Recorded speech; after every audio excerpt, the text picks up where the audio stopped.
The film is based predominantly on the case files of Ed and Lorraine Warren, who made 5 trips to the house over about a year and a half to do an investigation. And then they came back a 6th time to make sure that my mother was still alive, because the last time they left the house, they didn't know if she was.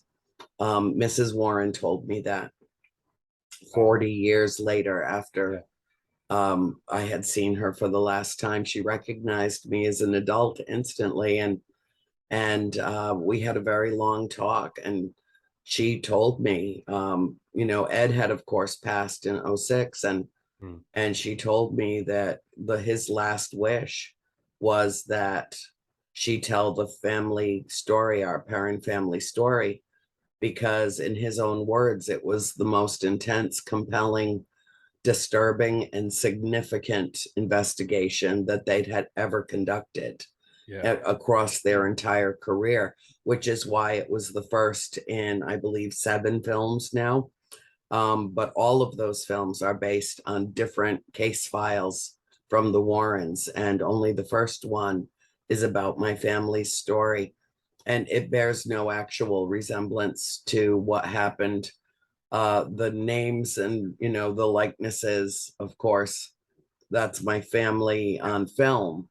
But what happened, I would say probably 5% of the film is actual authentic incidents that occurred in the house, and the rest is conjured in the minds of screenwriters. And you said well, not you said, but the real story is scarier.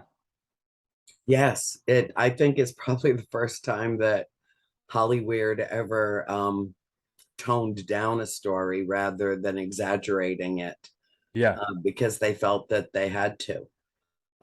It was too much for them to handle, and consequently they presumed that it would be too much for the public to handle. And that's not true. It's not true. I mean, I wouldn't sell hundreds of thousands of books if people weren't ready for the truth, if people weren't ready to experience on paper and the chronicling of these events that occurred over a 10-year period. The movie made it look like we moved in, got haunted, sought out the Warrens, they stepped in, moved in, and everything in the end was fine and dandy, and nothing could be further from the truth. That's not how it happened. We lived there for 10 years. There were 7 years of incidents in that house that the Warrens never knew anything about. And those are all chronicled in my books as well. So you guys lived there for 10 years. When did the first incidents take place? 5 minutes after we moved in. Okay. It was the very first thing that happened. And I didn't even know that it was supernatural in origin. I was only 12 years old. Yeah. My sister Nancy was 10, Christine was 9, Cindy was 7, April was 5. I mean, we were just little itty bitty kids, really. I was, of course, at 12, I was, much more grown up than my baby sister was. But the day that we moved in, the thing that's interesting, though, the precursor to that is that we visited the farm a number of times before we actually owned it and moved in. And became very good friends with Mr. Kenyon, Earl Kenyon, who sold the farm to my parents. And he was adamant that the farm needed to go to us, to our family. He told my parents repeatedly what a great place it would be to raise children. And he had raised his son there.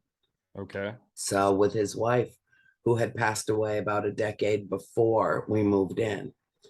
So he had been there alone for quite some period of time, and his son was concerned that he was living too remotely. And so he built a home for him on his own property in the village and kind of forced him to put it on the market. Mr. Kenyon didn't want to sell the farm. But he did, if he had to, he wanted our family to have it. And we visited the farm a number of times. And when I began writing my books, I asked every member of my family if they remembered ever seeing anything, feeling anything strange, sensing, smelling, whatever, anything strange at the farm prior to when we moved in. And no one had any recollection of that. It was almost as though the spirits were, to use a theater reference, waiting in the wings. Okay. Like for us to actually own it and be there. And the day that we moved in, I walked into the house. We came with a whole caravan of cars and a big moving truck. And it was in the middle of a whirling, swirling ice storm. Little pellets of ice striking us in the face. I wanted to get in the house as fast as I could. My mother and my baby sister, April, went in the kitchen door, and I went in the parlor door with the first box marked kitchen and was heading through the house to take it to my mom so she could set up, what she perceived to be the most important room. Yeah. And I saw Mr. Kenyon packing his things. I put the box down on the table. I said good morning to him. We chatted for a moment. And then I picked up the box and I turned, and there was a man standing in the corner I had not seen when I walked in the room. He looked like flesh and blood to me. I did not perceive him to be anything other than a living, breathing human being that was dressed rather oddly. And I asked my mom when I walked right past him and I said, good morning, sir. And he didn't respond. Yeah. He just looked right through me. He was watching Mr. Kenyon like I was a ghost he didn't see. And I went into the kitchen and I asked my mother who he was. And she said, to my knowledge, there's nobody here. His son's on the way. He hasn't arrived. So I went out the kitchen door and went back to get another box. Meanwhile, my sister Christine walked in. She saw him, walked past him after greeting Mr. Kenyon, went in the kitchen and asked my mother the same question. My mom, who's at this point very busy unpacking, said, I don't know, I don't know who it is. It's okay. Just go get me another box. And then Cindy came in. She asked my mother who the man was that was dressed funny. And then Nancy came in right behind her and leaned over to her and said, did you see that man with Mr. Kenyon? I did, but he just disappeared. And that was our initiation into the paranormal world. And then about 2 or 3 hours later, the four of us, April was still with my mother, the four of us were standing in the dining room where we had initially encountered this spirit and Mr. Kenyon. And my father was talking to him and offering him to stay and live with us, because it was obvious he didn't want to go. Yeah. And the house was plenty big enough for him to have his own private space. So, my dad's having this conversation with him, and all of a sudden this spirit appears in the corner of the room again. And the four, my three younger sisters and I'm just standing there like, do you guys see that? I didn't say anything. Nobody said anything because he just manifested in the room. And none of us had ever had any experience like that in our lives. So something, I think, told us not to bring it to the attention of the adults, especially because the adults didn't see him. Yeah. Only we did. Okay. And that was the beginning of our supernatural excursion through the netherworld. I believe Mr. Kenyon said something along the lines of, switch the lights on at night. I think to your Yes, he father, said that to my father that afternoon. Yeah. It was just about dusk. It was getting dark, and he and my father had a conversation outside about moving in, and Dad was going to help him we used our moving van to move Mr. Kenyon out because he wasn't even ready when we got there. Yeah. And so his things had to be moved to storage, what we couldn't fit in the barn. Okay. So it was moving day, both ways. I mean, it was us moving in, him moving out, all simultaneously. It was chaos. It was bedlam. But Mr. Kenyon reached over and he put his hand on my father's forearm and he said, Roger, for the sake of your family, leave the lights on at night. And that my father did not know how to interpret. It never even occurred to him, really, that he could be making a reference to paranormal activity that occurs in the house at night. My father figured, all of his girls are now sleeping in 3 bedrooms on the 2nd floor. There's 2 very narrow, dangerous stairways for them to come down, and the bathroom is on the 1st floor. So he figured Mr. Kenyon was, forewarning him that the house could be dangerous for the children. Yeah. And my father didn't realize until months and months later when people in the area that lived out, I mean, we couldn't even see our nearest neighbor's house. There was nothing but woods. Yeah, And, exactly. but we found out, from other people that lived in the area that there was never, ever a time that they drove past that farmhouse, no matter how late at night or in the wee hours of the morning, that every light in the house was on all the time. And that's when we discovered that it seemed to be the way that Mr. Kenyon held the activity at bay, or at least could see if something was happening, could see it.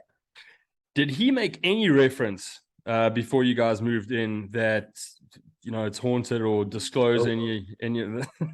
No. And I'm sure he did not want to be perceived as some, addle-brained elderly man. Of course he didn't. He was absolutely sharp as a tack. He was in his 70s, but he was right there. And no, he did visit pretty frequently because his wife was buried just past the farm on the hill in the Chase Cemetery, and he would go up and visit her there.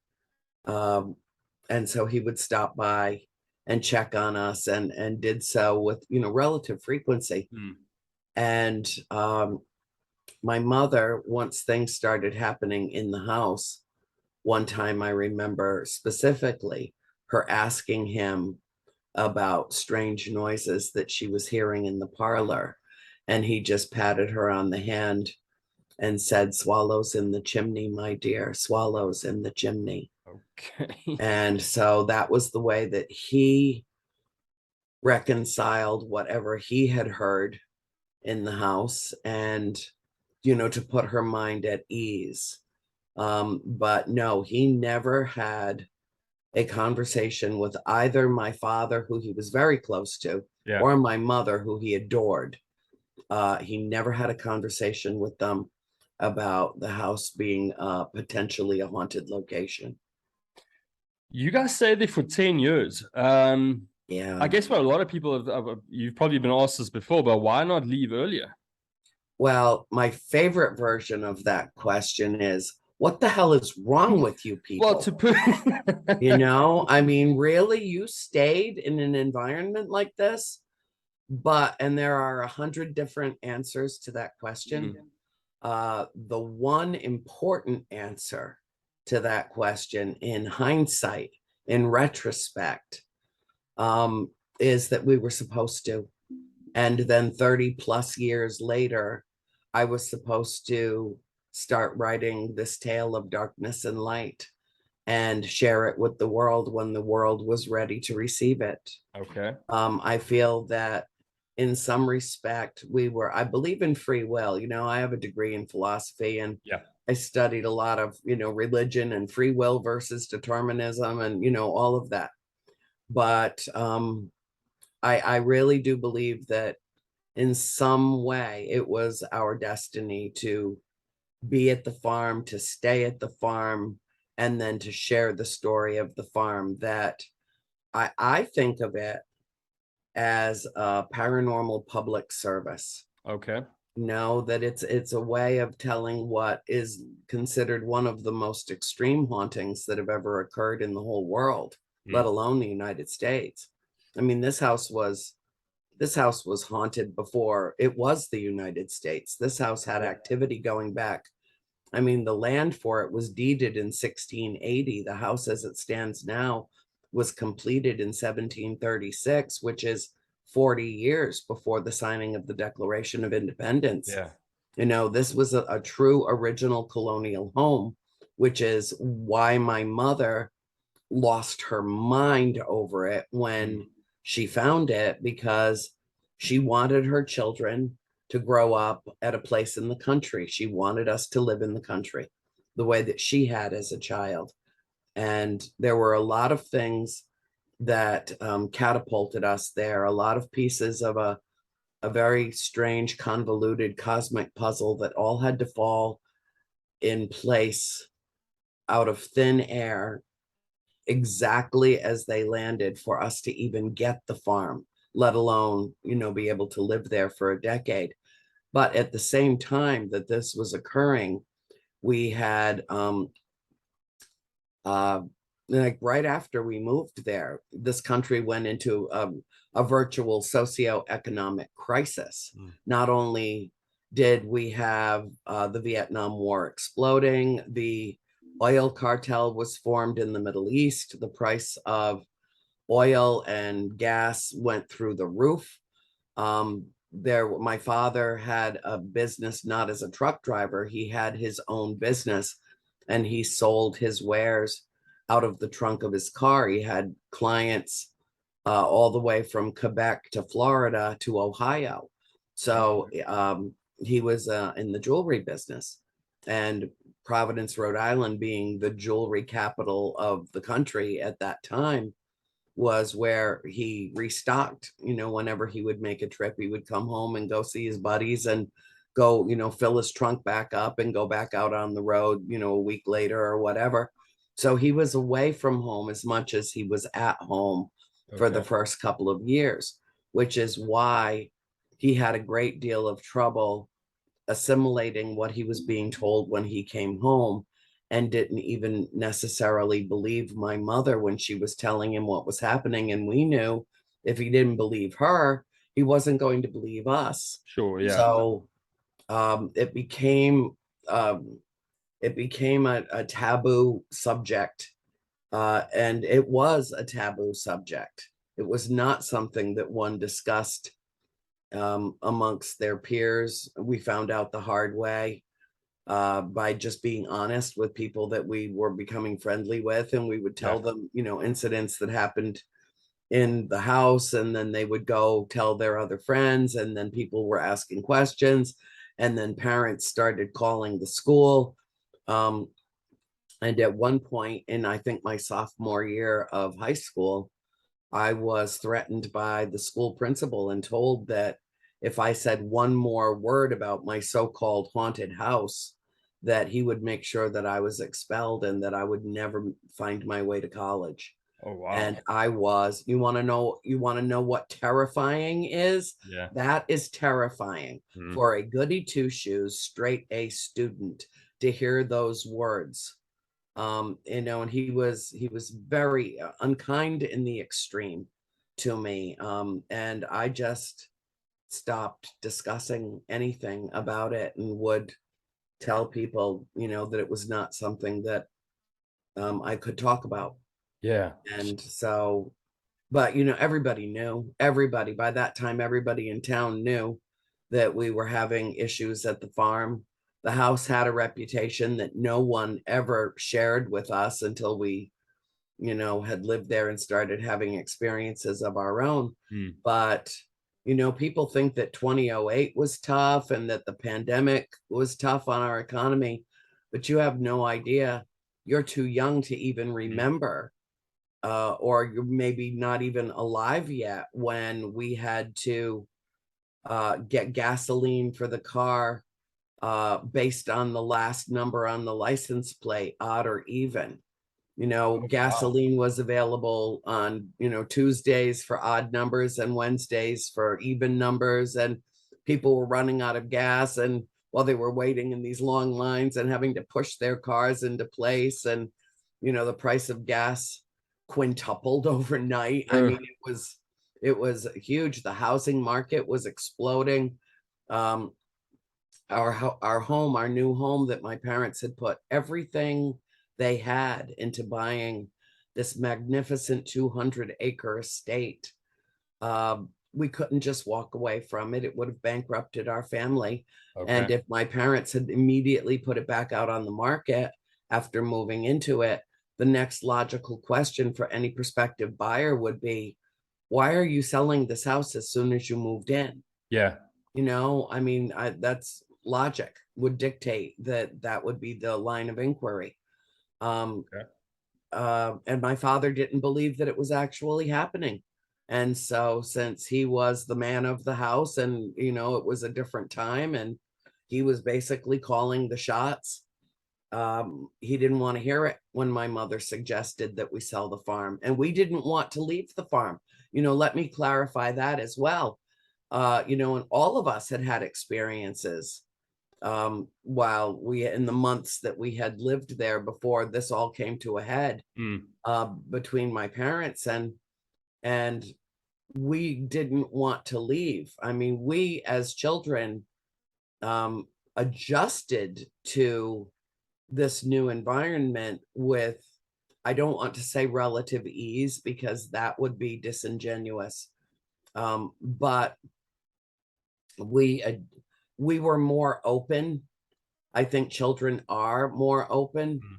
to spirit, and we just figured, okay, some people that must have lived here once decided not to leave. And so it was a really big house, and it wasn't like things were happening constantly. And uh, we loved it. We loved the land, we loved the river, we loved the barn, we loved the apple tree, we loved the everything about the place except how cold it was. None of us Yeah. liked how cold it was, but we didn't want to leave the farm.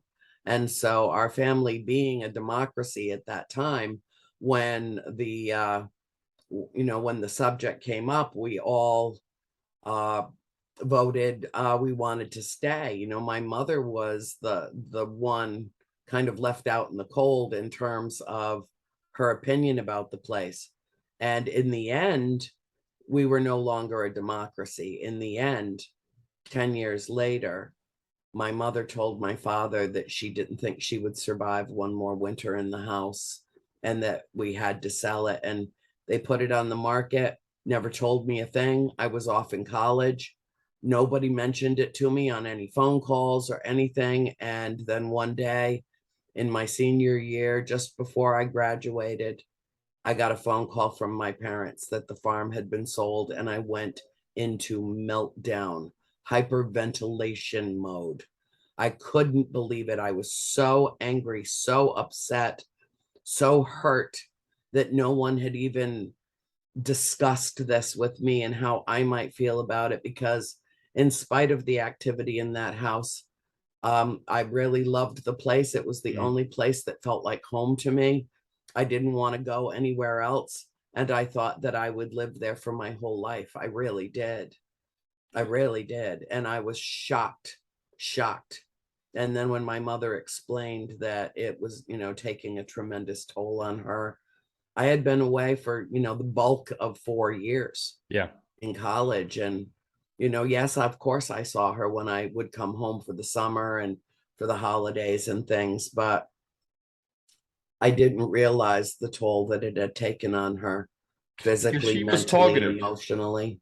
Yeah, she was mostly targeted, right? Mostly, not just her though. Cindy, my sister Cindy, Yes. number four of the Yeah. five, um, also had numerous experiences, some of which were very negative. Um, and the more we talked about it, I call my trilogy of books House of Darkness, House of Light for a Yes. reason. My mother is the one that titled the books. She said it was both. That, Okay. we learned everything about life and death and the afterlife that we would ever need to know on this plane of action. She has no fear of death. She knows there is something beyond our mortal existence, though none of us could explain to you exactly what it is or who it is. And it almost doesn't matter who it was, that they still are, to me, is what matters. That there is still activity in that house, that what we saw in that house was confirmation of the notion of an afterlife. Yeah. So it's not a matter of faith or a belief system for any of us, it's knowledge. And that was why I wrote the books. And when every single member of my family contributed enormously to those volumes, I didn't put a single story in the books that wasn't cleared by the participants in the story. And I refer to it as a collective memoir because it really is all seven of us. And very sadly, my baby sister April passed away in March of 2017. But I will always be grateful that I grew up the way that I did so that I would know what to recognize when she's around us. Yeah. And that I, am in contact with spirit in a way that I never would have been if I hadn't grown up in that environment. I might be living feeling like she is completely lost and gone to me, and that's just not true. She's around me all the time. Yeah. And particularly my mother, particularly because my mother is in failing health. And so April spends a lot of time checking in on her. But it does my heart good to know that she lived long enough to be able to contribute mightily to the real story, and to be able to to add her own viewpoint, the sum and substance of her experiences. But Cindy had several events, episodes which happened at the farm, Yeah. that were what I perceived to be life-threatening. Okay. And my mother had a near-death experience earlier in her life before we lived at the farm. And my sister Cindy passed away and then was brought back during a surgery she was having at the age of 2 months. Oh, wow. Okay. So, as we reflect back on it, I can't help but think that because both of those members of our family had either crossed and come back or come so close to crossing that they were recognizable by spirit. Okay. And so my mother, there was a spirit in the house, and the Warrens said it was Bathsheba Sherman. No, it wasn't. Bathsheba was not even born yet I've when heard the this. Yeah. bending spirit. My father swears it's Mrs. John Arnold. We don't know that. He doesn't know that. He swears that it's her because he feels that it's her. But the only spirit that ever self-identified in that farmhouse in all the years we lived there was the little boy who was my sister April's playmate. As depicted in the movie. Mm-hmm. Oh, okay. In the movie, his name was Rory. Rory. In real life, he identified himself to her as Oliver Richardson. And Okay. even though when we bought the house and the farm, we were told that it was the old Arnold estate, when my mother went back in the records, she found out that it wasn't the Arnolds that built the farm. It was the Richardson family that built the farm. So, long after this little spirit had identified himself as Oliver Richardson, who had died when he was 5 years old, was the same age as April in real life. And he felt comfortable interacting with her, and she could see him with ease. And we would often hear her up in the chimney closet with the doors closed because it was a warm space in the house. And she would be blah, blah, blah, blah, blah, talking. And we just always assumed she was playing school with her Barbie dolls, or, she was playing with the Fisher Price toys and having them talk to each other. She was always a very gregarious and imaginative child. And so we just assumed she was just playing. Yeah. But she was playing with someone. And we didn't find that out for a while. And she would never tell the Warrens about him because she was afraid that they would make him go away, and she loved him. Oh, wow. Okay. Yeah. So which members of the family were kind of pro staying in the house, and which members didn't want to stay in the house? You mentioned you wanted to stay in the house. Your dad was for staying in the house. And Nancy. And Nancy. Okay. Yeah. And Mom, Christine, Cindy and April wanted to move on. Okay. So Yeah. they wanted to leave.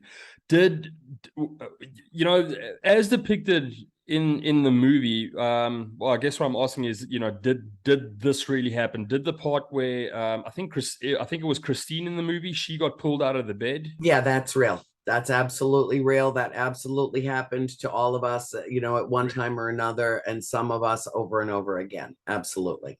On a regular basis, or like this whole thing is depicted over 10 years, while the movie, it seems like, it's depicted, you know, Over over 2 weeks. a Yeah, week. I know. Yeah. So was this like regular, or was it kind of spread out over the time you were there? I would say, I was talking to my agent about this yesterday, and I said, in the 10 years that we lived at the house, no, I was talking with the new owner. Jacqueline Nunez is the new owner of the farmhouse, and I was talking to her about it. And she said, I don't want to play up the scary stuff so much. I mean, this is a house of light as well. Yes. Like true human enlightenment dwells here. And I completely agree with her. And helping her make that shift, Yeah. with the house, instead of just being a house of horrors, because it's not. And, I had to take a moment during our conversation to think about it. But she said, how often did things happen, that really were scary? And I thought about it for a moment, and the incidents that I could recall right off the top of my head, things that happened to my mother, my sisters, and even myself. And I said, cumulatively, over 10 years of living there 24/7, I would say maybe a grand total of less than 24 hours of manifestations. Okay. All you right. know like a day and night cycle Yeah. of things. Things happened, they happened quickly. Mm. There would be a manifestation, and then it would just dissolve into thin air. We'd see a full body apparition, and then it was gone. I mean, when you add up all those, that happened for 10 seconds, that happened for 30 Yeah. seconds, that happened for about a minute. Excuse me. COVID, because everyone should have COVID. Yeah. And maybe that's already happened. I mean, who knows? I'm much better, thank you. So it was not, in some ways it was a day-to-day thing. I mean, there were like thousands of things that happened that I could have put in the books that I didn't, Okay. because there were different types of manifestations. And so the way I wrote the books was kind of like a swirling timelessness of events from the moment that we moved in till the moment that we left. Okay. Prior to that, volume 1 is chronological, and post move to Georgia, all of that is chronological, and reflective in the third volume, which I think is the best volume, because I thought it would be the easiest to write, and it was the most difficult to write. And it was because it was about our extrication from the farm, and how emotionally trying that was for all of us, whether we wanted to leave or not. It was still this enormous transition that happened for our family from Rhode Island to Georgia. Nancy never left. She never came with us. My father couldn't sell the farm in a conventional way. We never got, apparently, a single phone call on the property, and it was priced to sell. Okay. And not a single call came in. It was almost like a cosmic conspiracy to, the spirits didn't want us to go. Yeah. And so they weren't in any way helpful about bringing in another family. And my father ended up going to the abutting landowners that lived in Massachusetts, because we were right on the border. In fact, we had 60 acres of our land in Massachusetts because of a border skirmish that happened like 200 years earlier. And made him a deal he couldn't say no to. And so their family bought the farm, and my sister Nancy was their babysitter. And so when she found out that they were buying the house, she said, you know, if you want me to stay on as the caretaker while you have any work done to the place, I'll do that. I'm not going. I don't want to leave. I want to stay. Did And she she initially did. stay there alone? Yes, for Really? months. Yep. And then her boyfriend moved in, All right. and Eddie Richardson was a direct descendant of the family that built that farm. So Really? every time Eddie walked in the house, you know, we all knew it by then. By the time Eddie came into Nancy's life, and I think she was a junior or even maybe a senior in high school, um, as soon as Eddie walked in the house, it got active immediately. Immediately, stuff, you know, was flying around and sounded like a dead body hit the floor overhead. I mean, it was just like immediate paranormal activity whenever Eddie stepped foot in the house. And so eventually he moved in with her after she had been there for a period of time alone. And his whole personality changed. And he went from being a very sweet, gentle, demure young man to someone who was drinking, using drugs, became physically and verbally abusive to her, and she ended the relationship. Okay. And when she did that, he killed himself. Wow. And On the property or away no, very close by, about a mile away. Uh, Okay. and that fractured our whole family. I will never, ever forget the day that Nancy called down to Georgia and we were all living at the new farm in Salakoa Valley. I'll never forget that day. The shock, the absolute horror of losing Eddie Yeah. was just too much for my whole family. Just wept uncontrollably because we all knew him very well and we all loved him. And Nancy had not yet shared with us what had happened between them because she knew how upsetting it would be. And then he died, and she had no choice but to tell us what had happened. And quite a bit is written about him in volume 3. Okay. And interestingly, um, I don't know if you're aware of this, but Nancy's grandchild, Lucy, was killed in the Waverly floods in Western Tennessee last Oh, August. I wasn't. I'm sorry to hear about that. Thank you. She was the most bright, beautiful, vivacious, most extraordinary child I have ever met, ever. Not just because she was my great niece. You know, I Yeah. have a plethora. I have 15 great nieces and nephews. My family breeds like rabbits. Um, and but Lucy was special. Lucy was special. And she and her mother were up in Waverly, Tennessee when the floods hit. And they were able to save her mom, but they couldn't save her. They found her 2 days later. And when when the when the flood was hitting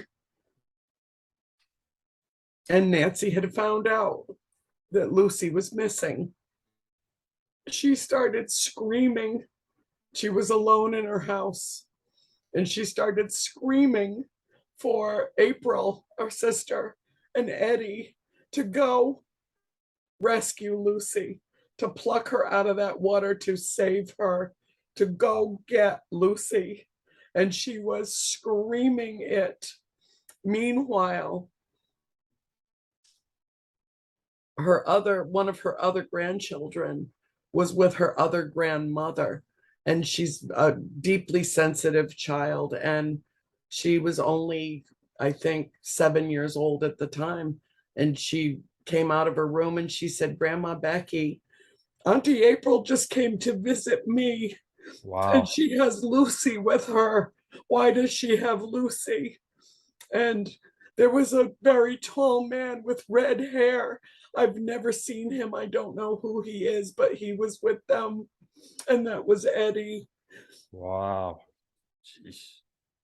Oh no, you still okay? Do you want to pause for a second? Yeah. No, Good. it's important to tell Okay. this. It's in the age of COVID. particularly when we are losing so many Yeah. of our loved ones and can't even say a proper goodbye. Yeah.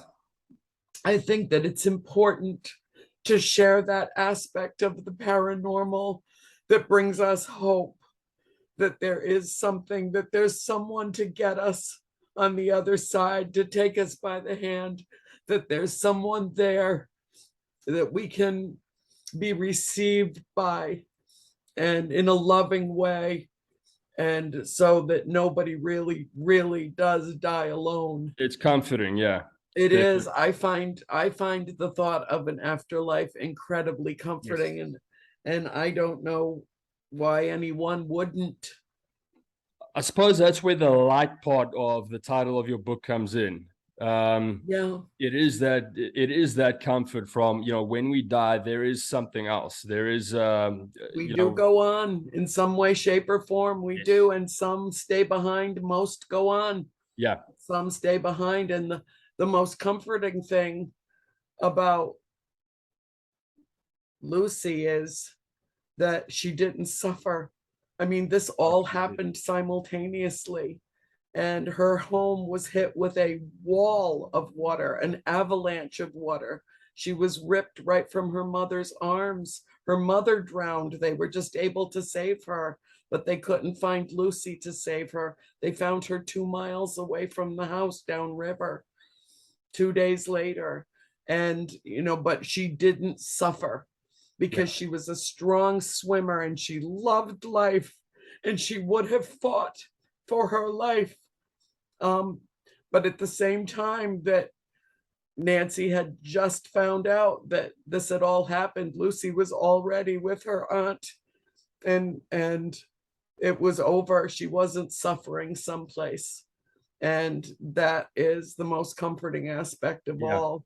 And we wouldn't know that had her other granddaughter not had the gift to be able to have that encounter. And April knew exactly who to go to. Yeah. She knew exactly in the family who to go to present Lucy to her loving cousin. They were very close.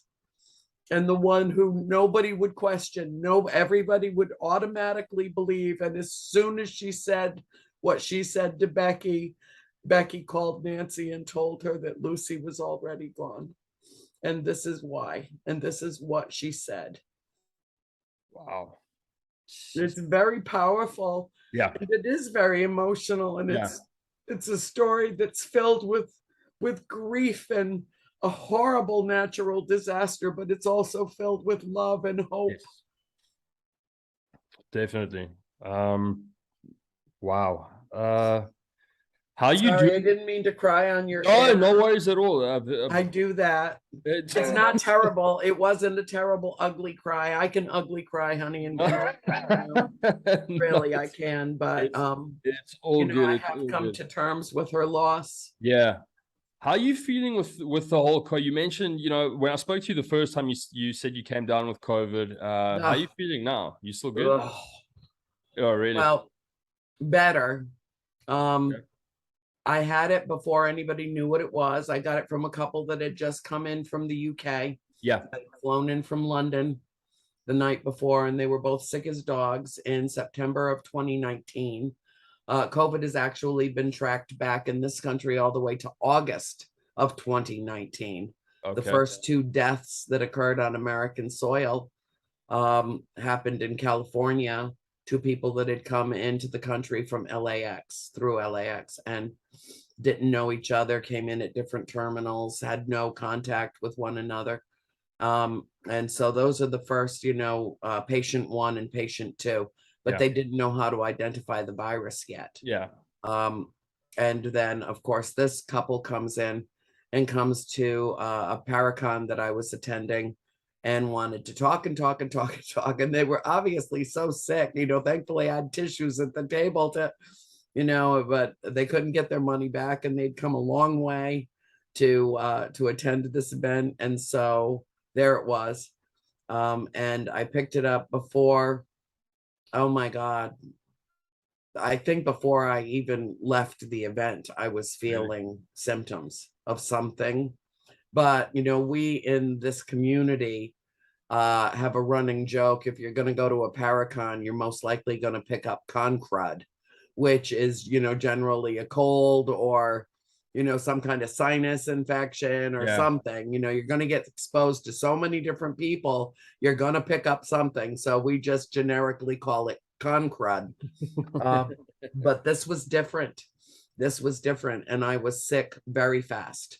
And then I stayed sick for a long time, for about 2 weeks, and I could barely move. And my father fetched me, took me to the clinic that's attached to the local hospital. It's the people that run the hospital emergency center are a married couple, and they also own this clinic, which Okay. is much closer to home. And they said, you're in terrible trouble. You've got no oxygen in your blood.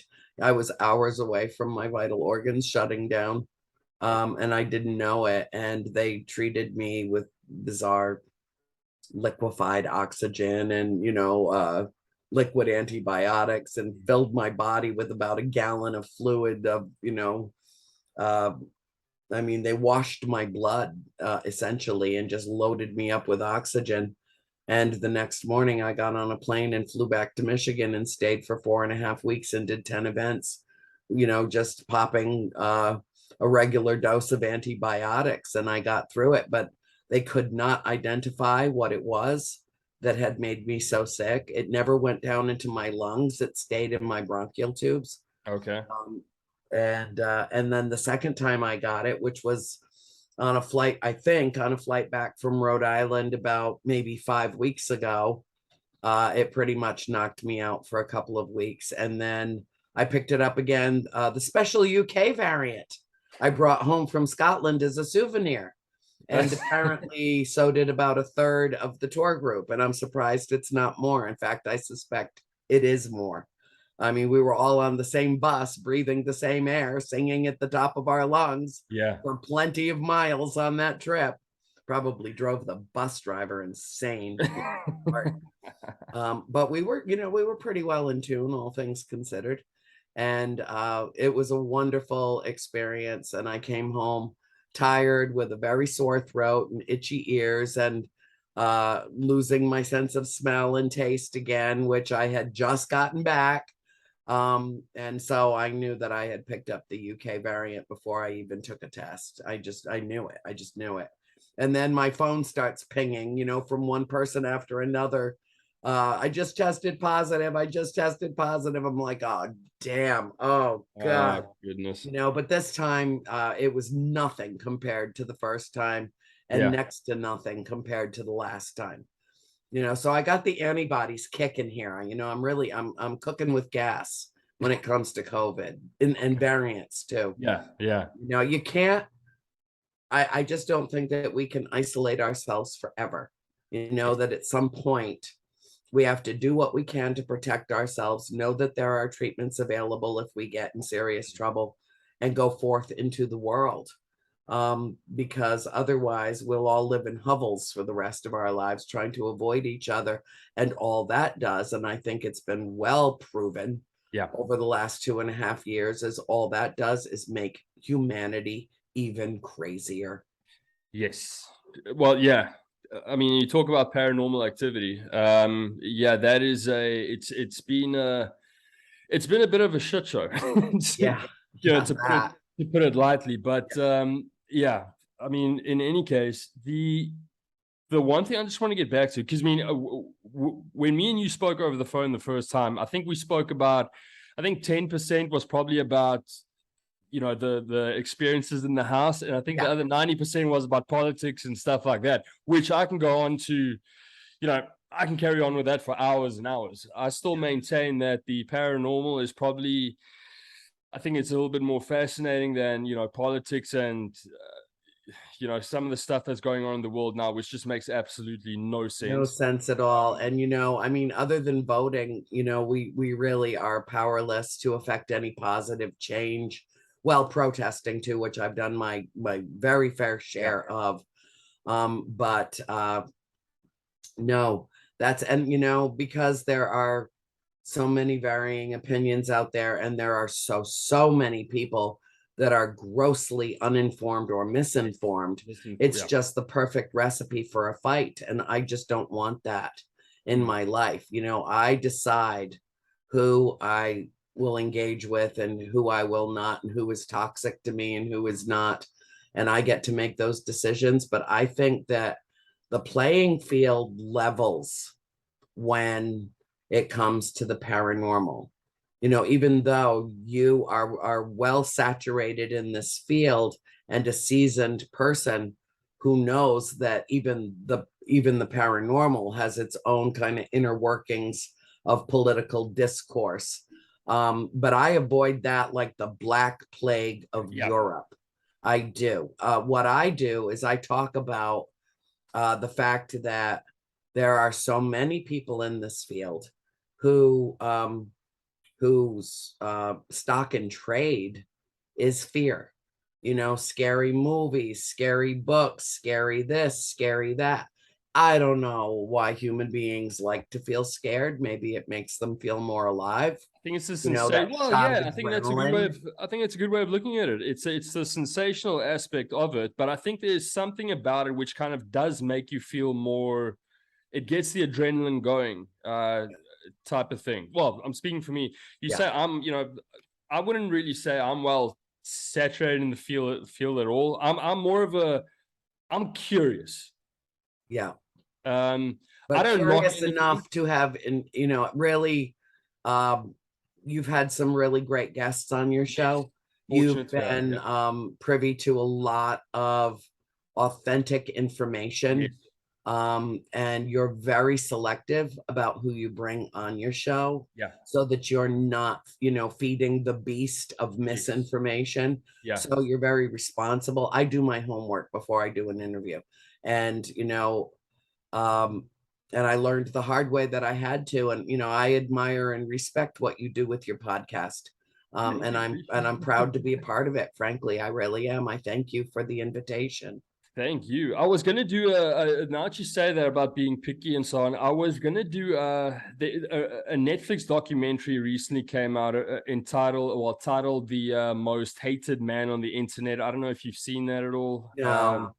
Yeah, it's I'm not going to go into that at all. I was going to do a piece on it, kind of like a solo piece on it. But I mean, the person who is the protagonist in the story, well, it's true life, but I just thought I'm not going to give any attention to it. Because if it's just it's such a there's a lot of inspiring aspects to that story, from a mom that helped her daughter and an ex-Marine. It's a great documentary, but for me doing a piece on it, it's going to give I felt unwarranted attention to the actual person that perpetrated the crime, so to speak. And I just didn't feel like I agree with you, and I suggest that you just do your own thing. Because that's how you make a mark in the community and contribute to the community doing exactly what you do.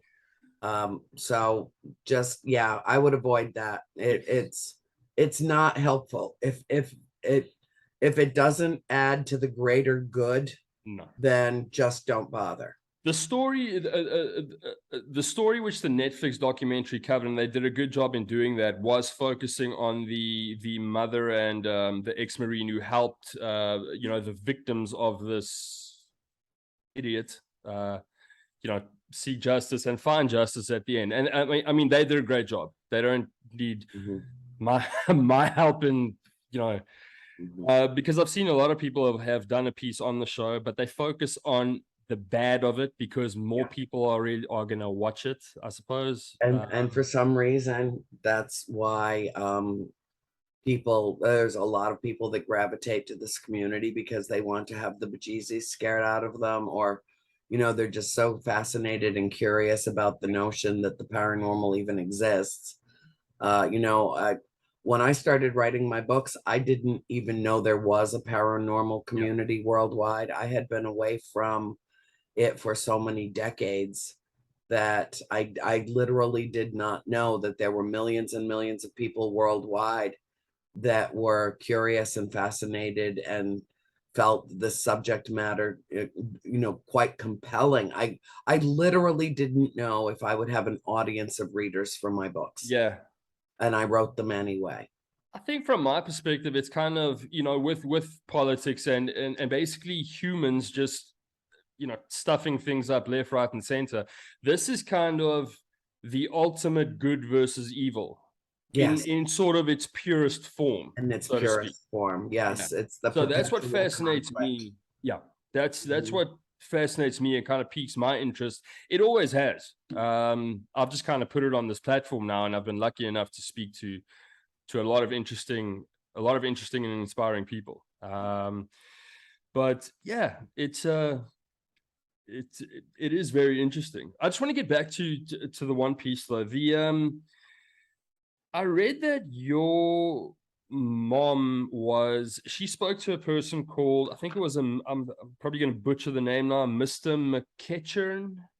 Yes, it's actually Mr. McKeachern. I could not find anyone in his family at the time, to have permission to. But when I reprint Yeah. my books, I will use his real name, because he's long passed.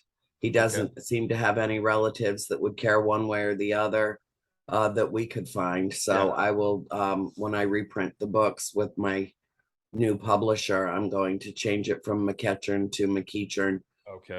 which was, just a slight little, and he's the one that told my mom and then my father about Bathsheba Sherman. That's what I'm getting at. Yeah. And he didn't accuse her of being, the one that haunted the house, because my mother never told him Yeah. that we were having issues in the house. But he did tell her of the story. She died in 1885, and he was 10 years old when she died. So she was his neighbor. He lived one farm down, I believe, or two farms away, Okay. from her and her husband at the Sherman farm in Harrisville. And that, there were only a few homesteads back there. Of course, everybody knew each other. Of course, they were at each other's properties. Of course, all of that. Yeah. But he's the one that told my mother that as a young woman, Bathsheba had been accused of harming and or killing an infant in her care while at the farmhouse. And that there was an inquest. The town wasn't even incorporated yet. It was a smattering of villages. And so there was an inquest held in Chepachet, Rhode Island. My mother only found one newspaper article about it ever, and she found that up in the archives at Clark University in Worcester, Massachusetts. But it did verify what he had told her, which was that there was an inquest and that basically, she denied all culpability, that whatever had happened to the baby in her care surely must have been an accident. And, she was literally let off the hook. It never went to a trial or, anything further. And yes, there were no forensics, analyses available. And, Lizzie Borden certainly talked her way out of what she was accused of. Yeah. So that wasn't unheard of either. But I just don't think that you should accuse somebody of murder unless you've got some evidence that they did it. And so I have been Bathsheba's, I Protector, can't almost in a sense. absolve her, Yeah. but I can certainly defend her, Defender. Yeah. and I do so. And I have a strong attachment to her, that I cannot explain, and I don't regret it. I don't deny it. I have actual audio of her yelling her own name out at her own gravesite while I was lecturing, a disembodied voice that came in right over my own voice. I was not recording it. Another investigator that was present. Cody Despiens recorded it. Okay. And then when he got home, he called me. He's like, "Oh, Andrea, oh, you're not even going to believe this. Oh my God." And he plays it for me. And I'm like, "Send that to me." And I played it over and over and over again. And it was so strange because, it seemed like I had some kind of recognition of her voice Yeah. that was way buried, like way deep. Okay. Um, I would say the vast majority of the activity at that house occurs with spirits who actually lived there. And she did not, and she was not a member of the Richardson family. She was not a member of the Arnold family. She was a product of a union between the Taft and Thayer families, which were Okay. both very well-to-do families that lived in Providence and helped build Brown University. I mean, they came over, they were some of the first of the colonists and followed Roger Williams down to found the colony of Rhode Island. So Rhode Island and Providence Plantations actually was the Yeah. name. And then started deeding out the land and claiming this little speck in the corner of the country as we know it now. But she got a really bad rap in life and in afterlife and in the court of public opinion in her time.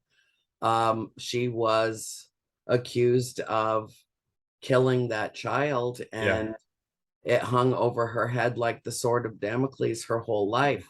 And when Mrs. Warren first stepped, without my mother knowing who they were, when they came to our kitchen door the night before Halloween in 1973, it was freezing cold out. It was back in a day and age where it was perfectly okay to invite a middle-aged couple into your home as strangers without any worry about that. Times have changed, but that's how it was back then. And of course, she invited them in and, offered them coffee, something to warm up. And Mrs. Warren was, a great intuitive. I mean, she had great psychic ability. But I think that she took a leap too far. She said that she sensed in the house that there was a malignant presence in the house, that her name was Bathsheba. Well, that was a very unusual name, even back 200 years ago. Yeah. That was a relatively unusual name. And she just kind of plucked that out of nowhere. And my mother, who had already heard from Mr. McEachern about the connections between Bathsheba and the farmhouse, she was like, "Oh, well, where did that come from?" Also, interestingly, before we moved, 2 years before my mother even found the farmhouse, my father brought a puppy home, and my mother swept her up into her arms and said, "This is a very special dog. She deserves a special name." And she closed her eyes and tilted her head back. And when she came back, out of wherever, she said, "We'll call her Bathsheba." Okay. Well, we immediately, none of us knew the biblical reference. None of us knew none of us had ever heard that word before, that name. And so we just abbreviated it to Sheba. The dog was Sheba. Okay. The whole time we had her, but her real name was Bathsheba. And so how that factors into the equation, nobody's ever going to know, but it was more than a coincidence. I feel that in my soul, that it was more than a coincidence. And Mrs. Warren said, Bathsheba, but then she took this leap of blaming everything on Bathsheba when, the house was riddled with spirits and there was a lot of different activity. And the spirit that was haunting and taunting my mother clearly, distinctly had a broken neck. Yes. And Bathsheba did not hang herself. She did not die of a broken neck. She died of paralysis that was brought on by a stroke she suffered in, I believe, August of 1885. And she was born in 1812. The spirit that was, clearly hateful toward my mother, Yeah. was long dead before Bathsheba was even born, and spoke in a Scottish brogue and had a deep voice and threatened my mother to Okay. get out of the house. And the And theory is that's the Arnold woman, because she hung herself apparently. Mrs. John Arnold, Yes. yes, that's what Mr. McEachern had told my parents, Okay. that Mrs. John Arnold was found hanging in the barn at the age of 97, or 93 Okay. in 1797. Those were the digits that he gave my parents. Now, my mother documented everything that she learned, whether it be studying from the town hall records room, or archives, or old books that she found in the local library, whatever she could get to Yeah. piece together. She didn't think that the spirit activity was just spirits moving through, Hmm. that they had an attachment to the farm for some reason. We didn't find out till 50 years after we left that place that Bathsheba Sherman's husband died on that property. Oh, okay. Yeah, we didn't know that. A historian dug that up. And he was Jedson. That was Jedson. Judson. Okay. Yeah. Yeah. And only one of her four children survived her. She had three children that all died before the age of 4 years old.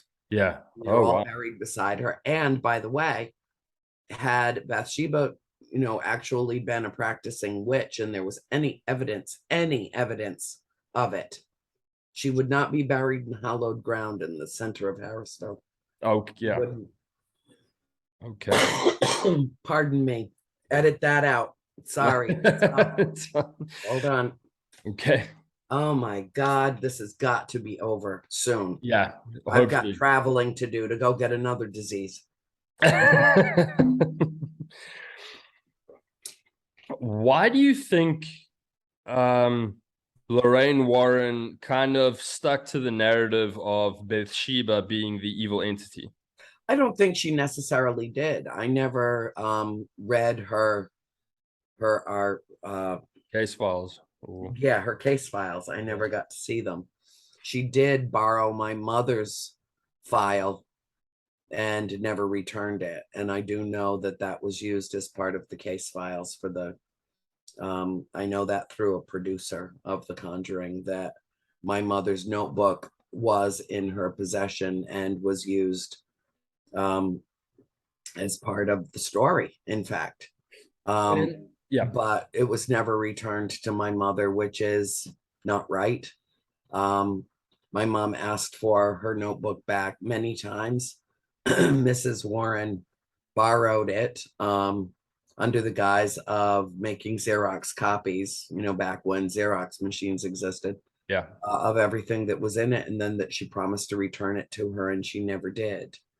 Mrs. Warren, 40 years later, when I met her at the private screening of The Conjuring in West Hollywood, California in 2013, in March of 2013, she said that she was sorry and that she felt that it was a supremely haunted item and that no good could come of it in the hands of our family.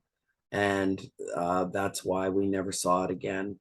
And she was in her late 80s at that point, maybe 90, no, late 80s. And, basically it was gone. Her case files were purchased. Mm. And so it was gone. And, I can't bring myself to hate her for that. Yeah. I can't. I don't think that the Warrens ever for a moment tried to hurt us in any way. They tried to help us. They were just in over their heads, and she told me so. She told me that from the moment they stepped over the threshold of that farm, they had no idea what they were walking into, which is why Ed, on his deathbed, told her to make sure while she was still among the living to get that story told, because it was too important for it to remain, under wraps for all of eternity. And that was in 06. And I started, unbeknownst to me, I had no idea any of that had happened. Yeah. And in August 7th of '07, which was the first day of vacation for me from my job that summer. I went, I had to. It's like a bell went off in my head. Something told me it's time to tell your tale. And I went to town and bought a recipe box and index cards, and decided to start writing down every memory that I had of the farmhouse and, denote it where I could keep it all in a box and start to piece together this very multi-dimensional, intricate puzzle of a story, which is why it's written in a very timeless way. I want my reader to know that from the moment that we step on that property till the moment that we leave that property 10 years later, that the stories are intermingled according to the type of manifestation, the type of activity. The whole story about the Warrens, even though they came relatively early in the years that we lived there, isn't even told until chapter 7 of volume 2. And then everything that happened around the Warrens is in that chapter. The chapter is called Warren Peace. And they wanted to bring peace to our family. I really do believe that. I don't think that they wanted to exploit us. I think that that happened naturally, because not supernaturally, it happened naturally because they were doing seminars and they were talking about interesting cases that they were investigating and talking about their research. And somehow in their exuberance, they told too much and the story got out. And so even though she had an agreement, Mrs. Warren had an agreement with my mother that was a verbal agreement, nothing in writing, that was basically akin to a non-disclosure agreement. She ended up telling enough people. I mean, she thought she was safe talking about our story in Rhode Island, in California. And one of the people who was at one of her seminars with her husband in California drove across the country to come find our house and our family. So needless to say, neither of my parents were happy about that. We just wanted to live as normally as we could in a paranormal world, and didn't want intruders. We didn't want trespassers. We didn't want any of that. And yet that's what happened, because the story got out, and it was a fascinating story, and it was very compelling to a lot of people. And so they sought us out, and it became a problem. When did Hollywood come knocking, wanting to do a movie? Well, basically, when did you first sort of hear of this, that a major motion picture was going to be made? I know James Wan wanted it to be, I think, rated 30 or PG-13. Yes, he did. He was very, I was with him. Yeah, but when that the rating came down as an R, and oh my God, James is a very small man. He he looks like he's 15 years old. He does. He's just a small man. And he just blew up and puffed up like a peacock. I swear to God, I have never seen it. He was so upset. And he told his assistant to go back and call them back and ask them what he would need to take out of the film to get that PG-13 rating. It had, no real violence compared to, what we normally see just on network television every night. It, had no sexual content. It had no gratuitous language in it. It was, as sterile as anything that you could see, other than the subject matter. Yes. And the MPAA said there's nothing that you can take out. It's just too scary. This isn't kid stuff. Yeah. I mean, it's purely theater of the mind. The camera leads you there, then something's happening there. It's it's probably one in terms of movie watching, it's probably the best scary movie I've ever seen. I actually watched it again. We used to make our friends watch it. back in South Africa, if they've never been to our house and they stayed over for the first time, we used to make them watch it purely for our enjoyment, because we wouldn't be watching the movie, we'd be watching their reaction. Yeah, watching them watch the movie. Yeah. And it's so well, it's credit to James Wan. He's a master craftsman. Yes. He is. It's insane, because there's no blood and gore, and it's purely theater of the mind. And I didn't want James to be the director.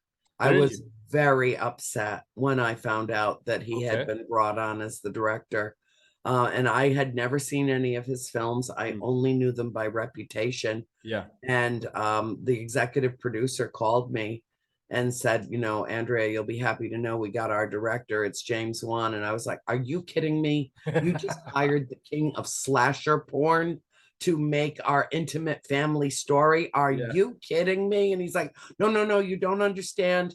He's a total, paranormal aficionado. He knows everything about the Warrens. He's absolutely the perfect choice for this, and I was like, oh my God. All I could think of was everything that I had heard about how absolutely gruesome the movie Saw was. Yeah.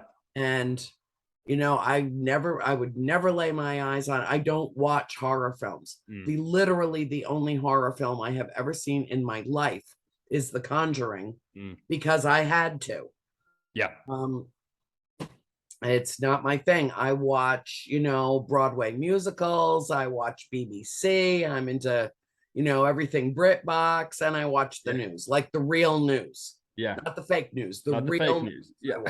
That's it. And listen to a lot of music to calm my last raw nerve, living in a world full of this kind of trial and tribulation. I was unprepared for that news. And it wasn't until I met James in person that I had to take it back. I just had to walk it back. My whole attitude changed, because he is a deeply intellectual human being. I mean, really thoughtful in his approach to everything that he does, and very crafty in terms of the way that he makes film.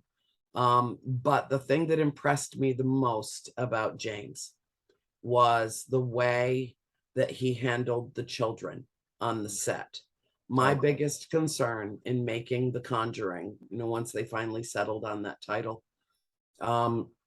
was that the children not be traumatized making the film, not traumatized in, the way that we were.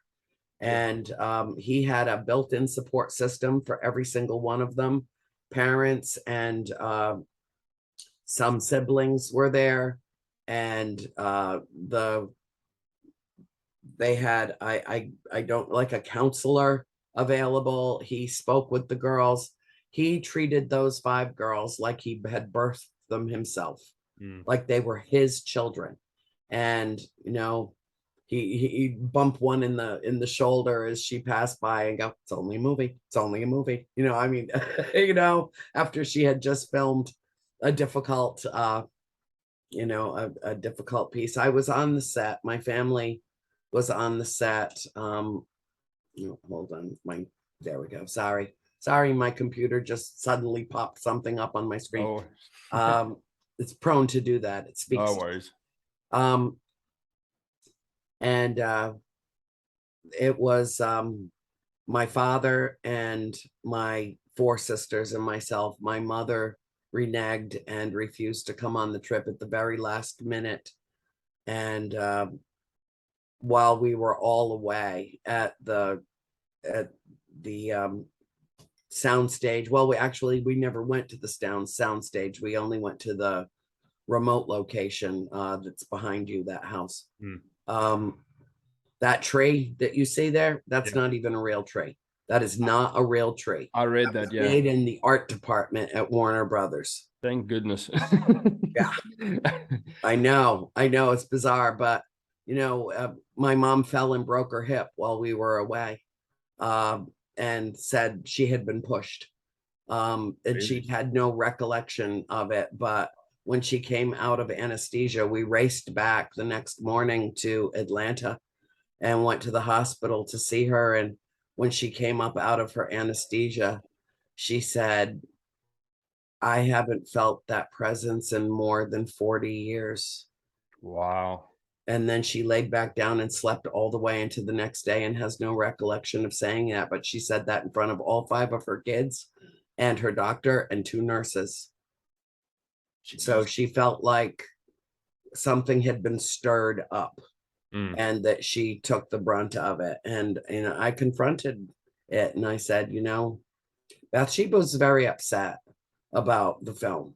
She felt that, first of all, she was a radiant and ravishing beauty. And for her to be physically portrayed like that. Yeah. And the thing that upset her the most, and I got this through a couple of spirit box sessions that I did with a good friend of mine who I consider master of spirit box. She was so insulted that a man played her in the film, that Joseph played her in the film. I didn't even know that. Yeah. Okay. Huh. Yeah. He was also the composer of the original music for the film. So he had kind of a dual role. Okay. And he also played the nun, I believe. Joseph also played the nun. Jeez. They were keeping all the work all in the family, Yeah. And it ultimately, I think that I wouldn't be one of the very best-selling authors in this genre had it not been for The Conjuring. I think that my books, The Real True Story, would have been lost to the annals of history. It wouldn't be known. I'll always be grateful. But your original question was, how soon did Hollywood come knocking? And the answer to that is actually quite interesting, because I started writing in August of 2007. In September of 2007, I got a phone call from the then owner at the farm telling me, and I had already told her that I started writing the story, and she encouraged me to do that. She thought it was a great idea. Very supportive of it.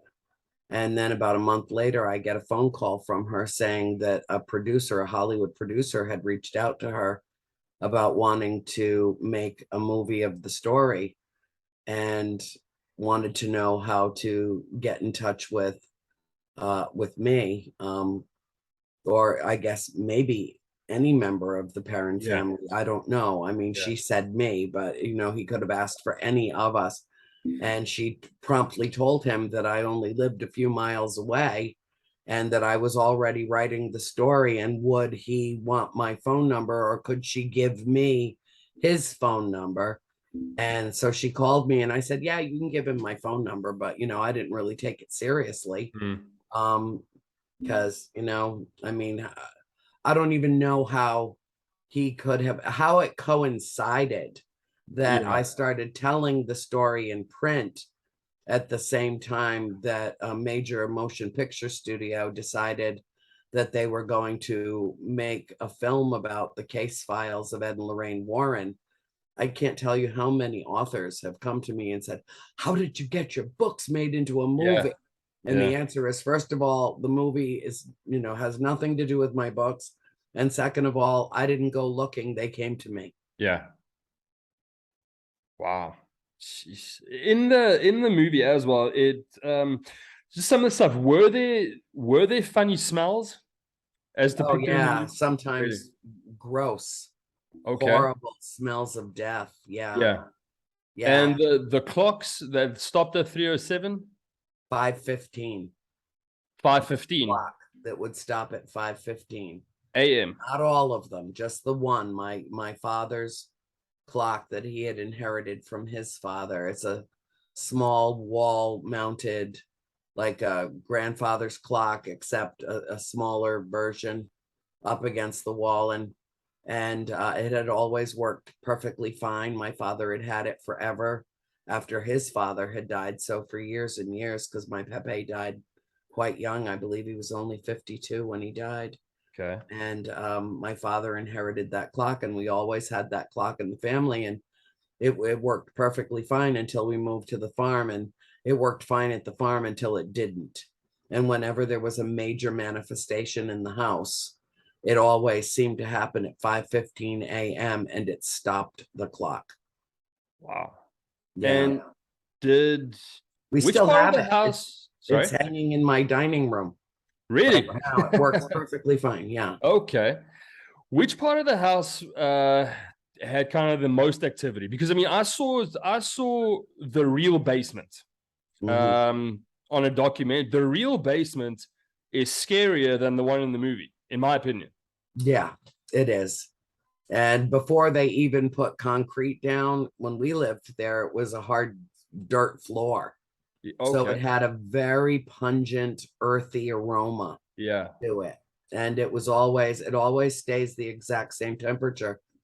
So if it was like summer and hot in the house and you opened one of the cellar doors, there would be just this rush of cold air that would come up from the cellar. Um, and, it took us a while. I'm sorry, my nose is so itchy. I feel No like I'm ready to sneeze all the time. Like I'm ready to sneeze. That's fine. Um, so anyway, yeah, it was an area of the house that we had numerous experiences in and that we all avoided. Yeah. We didn't like to have to go down there. And yeah, we used the root cellar to keep fruit fresh and Mm. keep the potatoes in and stuff like that. So Yeah. yeah, every now and then we had to go downstairs and get another bag of something that needed to come up from the root cellar. And it was never a fun trip down those stairs. They were rickety and they've been replaced. In fact, the cellar stairs that go down from the main foyer of the house now go down in the opposite direction of what they used to go down. Okay. I don't know why they shifted that around and changed it, but subsequent to our ownership, that happened. And Um, did your mom really start getting bruises? oh God, yes.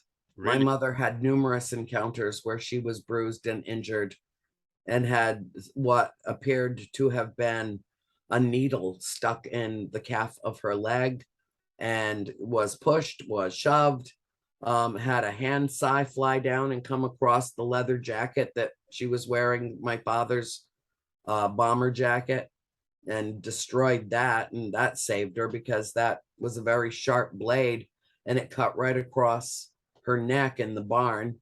Wow. She was impaled with a tomato stake in the garden. My mother was physically abused by a spirit in that house, physically abused. She was told she was not the mistress of the house, that the Yeah. spirit was the mistress of the house, and that she wanted my mother dead or gone. She wanted my mother out of there, and she was very covetous of us, the five children, and had a real thing for my father. She wanted mom out of that house, and it took my dad a while to admit when he started having experiences. It took him a while to admit that, yeah, maybe there was something to this, what he was being told, what he was hearing. Yeah, I But by suppose from that your, time, it was kind of too late.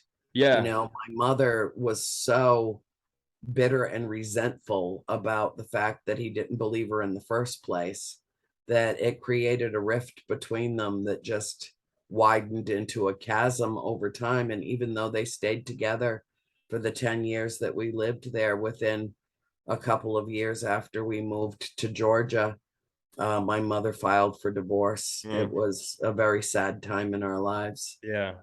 I suppose from your dad's perspective, I mean, like you said, times were tough, uh, during Really those tough. days.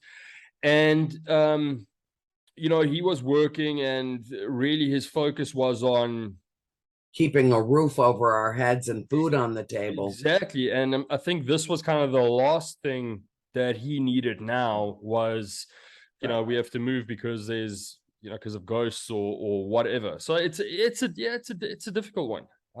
Yeah, it is. And I don't I don't blame him, Yeah. because I mean, it took him a long time to disclose this to me, but when I was writing the books, actually I was in the third volume. I was finishing up the third volume, and I had a real heart to heart with my father, and I said, what do you think was at the core of your disbelief about what was happening there? And he said, fear.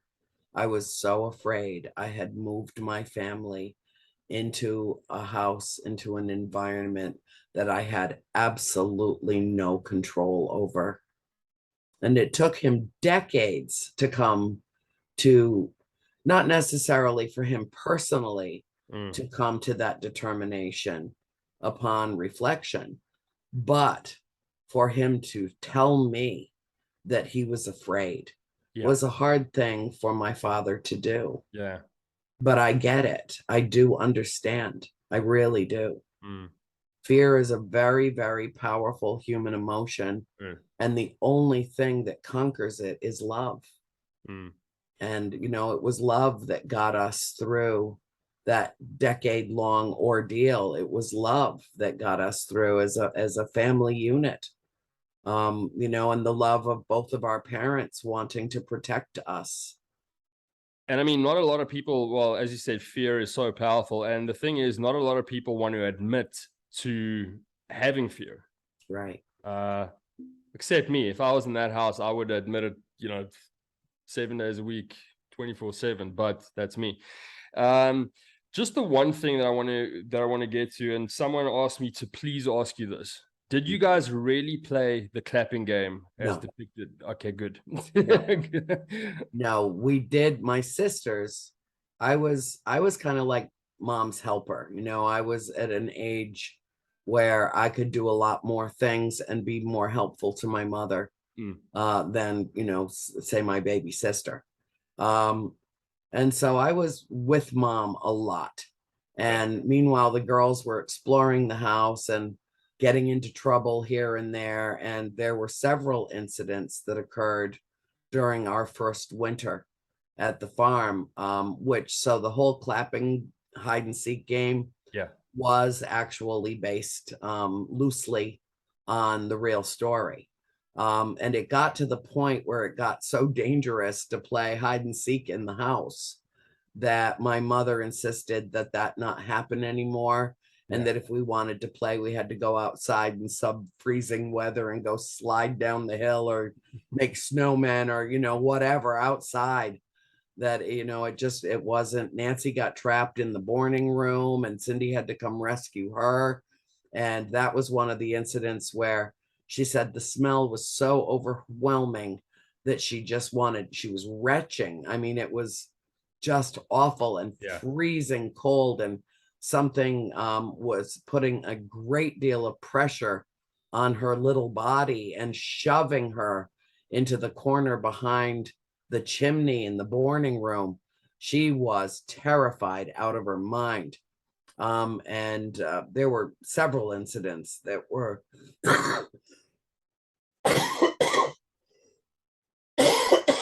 oh, no worries. Damn it, this is never going to be over.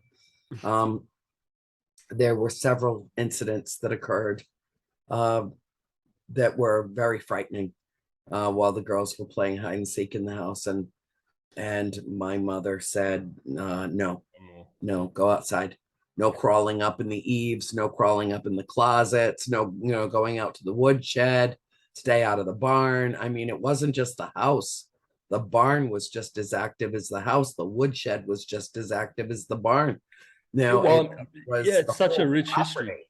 The seance. I heard of a seance that went terribly wrong. Yes. And that involved the Warrens. Yes, it did. What happened? It was the single most terrifying incident of my life. I do not in any way dabble in the dark arts. My fingers will never touch a Ouija board. I don't call in that kind of dark energy. but the medium that Mr. and Mrs. Warren brought with them to conduct a seance at the house, that for all intents and purposes, they foisted on my mother and father. My father wanted absolutely nothing to do with it. The more negative energy he exuded about it, and the more nasty the conversation got, the more my mother shut down emotionally. And, Mrs. Warren was very assertive in the way that she dealt with it. They showed up with a whole contingent of, like, I mean, like an entourage of Yeah. people that night. My father had just gotten home from a trip. The last thing in the world that he wanted was them coming. It was a very young paranormal investigator, Keith Johnson, who had happened onto this story. He said my mother called him for help. We don't, she she said, I never called anybody, Annie. I never called anybody, which tells me that there was already spiritual finagling going on. Yeah. That's, spirits can manipulate technology, spirits can throw voices, spirits have, particularly powerful ones can really screw with us. They really can. I never thought that before, but after growing up in that environment, I absolutely know it now. So I don't know who called Keith Johnson, but he said it was my mother. My mother Okay. said it was not. So the jury's out on that forever and ever. But he's the one that told the Warrens about our predicament. And they came to the house. Uh, and it was the fifth time that they had been to the house that they said that it was absolutely necessary. Mrs. Warren said it was imperative that a seance be held. Well, my dad didn't want any part of it. He felt that it was dangerous, that they had a priest with them, they had a medium with them to conduct it. They had cinematographers, they had an audio specialist. It was like a caravan when they pulled in the yard. My mother did not expect that. They had called earlier in the day. Lorraine had and said she wanted to come by the house with Ed that night. She didn't tell her at all about why or what their intention was, or that she was bringing, a small army of spiritual warriors with her. Yeah. And so when they all showed up, my father's head blew off. It was just not very nice. And my mom started to scramble to get us out of the house. It was a Friday night. Um, Nancy was able to go stay with her friend Katie, but the rest of us had no place to go. We were 4 of the 5 children were in the house. Okay. I have gone on record many times saying that what happened that night was nothing short of spiritual malpractice. The medium spoke in, I believe, Latin. I had studied some Latin. It sounded familiar. Um, and conjured the spirits and opened wide the doors to the netherworld and invited everything and everyone in so that she could determine who the culprit was in the house. And that almost cost my mother her life. And this all happened within a matter of a few moments, maybe a few minutes. Um, we had been told to go upstairs and, stay out of the way, the children. And, naturally we disobeyed orders immediately and came downstairs to see what the hell was going on in the dining room. And my sister Cindy and I were peeking through a semi-open door. My sister April was sitting around the corner on the stairwell to my bedroom. And April was, I guess, probably around age 8 at that time. I was 15. And Christine was up in the middle bedroom, right directly above the parlor. And she was just laying in bed. She could hear everything that was going on downstairs. And the table began to lift off the floor. It was about a 200-pound rock maple table, seating for 8. And it started to lift off the floor and then hit the floor so hard it left impressions in the wood. And then my mother, in the chair that she was sitting in, which was a captain's chair, had to weigh about 30 pounds. she started being levitated and started crying. Her body drew up into like a ball in the chair. Her head dropped, and then it flew back, and she was speaking in a language that does not exist on this earth. It was pure unadulterated evil that had infiltrated her body. It had all the power that it needed to kill her. It didn't want to kill her, or it would have done so. Yeah. It wanted to make its presence known to the Warrens and everybody else. The medium collapsed on the table. All the candles had been, like a gust of wind had come through and blown out all the candles that she had lit at the center of the table. The priest was standing over in the corner, literally quaking in fear. The cinematographers and photographers were trying to get shots of what they could. The audio specialist ran into the other room. And my mother lifted up in the chair that she was in, and then in a split second, that fast, she was thrown from the middle of our dining room into the middle of our parlor. And there's just no other way to say it. When her head struck the floor, everybody that was present in that house thought they had just seen my mother die. Wow. Including her children. Jeez. And so I don't think that calling it spiritual malpractice is, too far of a leap. No. I think that it could have been handled much more responsibly, and probably shouldn't have happened at all, because what came through was not of this world.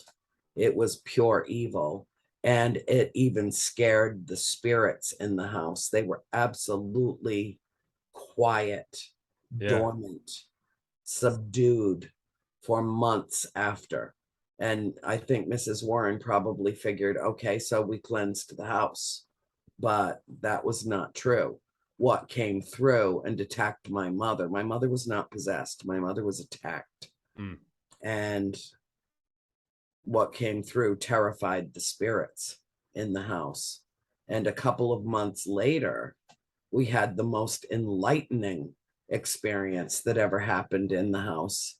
And I guess when they felt comfortable to manifest and come back, they did so in a remarkable way. Okay. And my mom had a severe concussion. Yeah. My father took very good care of her. He was a trained medic. He knew what to do. He threw the Warrens and everybody out of the house. It was a very, very ugly scene. He punched Ed Warren, didn't he? Punched Ed Warren in the mouth. Yeah, in the nose, I guess, really. He had a bloody nose. Punched him in the face, bloodied his nose, and took him to the floor. Yeah. And Ed was a big, big man, way bigger than my father, but my father was so angry. Yeah. My dad had no memory of that until Cindy and I reminded him that that's what he did, because we saw him do it. I cleaned up the blood with peroxide and a terry cloth rag, out of the wood floor, hours after. But, my mother could have been killed. She could have been. It was a very, very dangerous thing that happened. And I'm grateful that she has no memory of it. To this day, absolutely no memory of it, but I guarantee you everyone alive that was present on the scene that night won't forget it. Vivid memory of what they saw transpire. As my father was throwing the Warrens out, well, Mrs. Warren made a really bad error in judgment when she accused my father. She didn't accuse my father. She said earlier in the evening, to prompt the seance, if you really love your wife, you'll let us do this. And, to say that he found that objectionable was the understatement of the past millennium, and had to be removed from the room. I mean, had she been a man, he would have punched her for saying such a thing. But Mr. Warren tried to stop him from going to Mom when he was injured. And that was just a bridge too far. And my father reacted spontaneously. All he wanted to do was make Ed let go of him so that Yeah. he could go to my mother's side. Yeah. And so that's how he did it. And as they were leaving, Mrs. Warren sent the cinematographers down into the cellar to collect their equipment because they had film rolling. They had the big cameras, like, they're like huge, state of the art for the time. And they were in 1,000 pieces all over the cellar. There was nothing salvageable of their equipment. They both came up the stairs crying. I was still standing in the front foyer when they did, and they ran out of the house. They ran out of the house, and we never saw them again. And everybody left very quickly. And then about 6 weeks later, the Warrens came back to see if my mother was alive. And the first question that my mother asked was, "Did you bring my notebook?" And Mrs. Warren said no. And my mother just closed the door and said, we're all done here. We're all done here. She knew at that point, I think, that she was never going to see it again. But it was still very upsetting to her because she had done hundreds and hundreds of hours of historical research and gathering birth and death certificates from the different people and the different generations of families that had lived in the house. And, it was just an extraordinary amount of work that she had done that was lost. Well, it was her property. Yeah, it was her property. Yeah. And some other things disappeared from the house that night that were later seen under glass in the Warrens Museum. Wow. And so, it's a mixed bag, and people make mistakes. And I really can't believe in my heart that Ed and Lorraine ever really wanted to exploit us. They just wanted to get to, the truth of the story, what was really happening, who was responsible, why there was so much activity in this particular house. And with that notebook went sketches and drawings of all the apparitions that my mother had seen or that we had seen, her writing down and, chronicling every event, dating it as it occurred, and so on and so forth. But the epiphany, the moment where my mother, who went dramatically downhill, physically, mentally, emotionally, spiritually, psychologically, in every conceivable way, my mother was suffering after the night of the seance.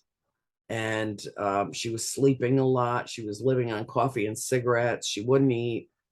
And I had to step up. I was 15 years old. I had to step up. And, this incident had happened, the seance happened in August of 1974. And it was October of 1974. It was already cold out. I think if I hadn't turned 16 yet, I was pretty close. Yeah. And I kind of took over as the surrogate mother to my 4 younger siblings because somebody needed to step up and help her. And one night she came out of her room. She'd been sleeping for most of the afternoon and well into the evening. And I was sitting on the sofa doing my homework. I had made beef stew for dinner. We used to have this fantastic pressure cooker. I don't know whatever happened to it, but I had made a beef stew for the girls and a fresh salad, and we all had dinner. I helped them with their homework, got them all off to bed, and then it was my turn to do my homework.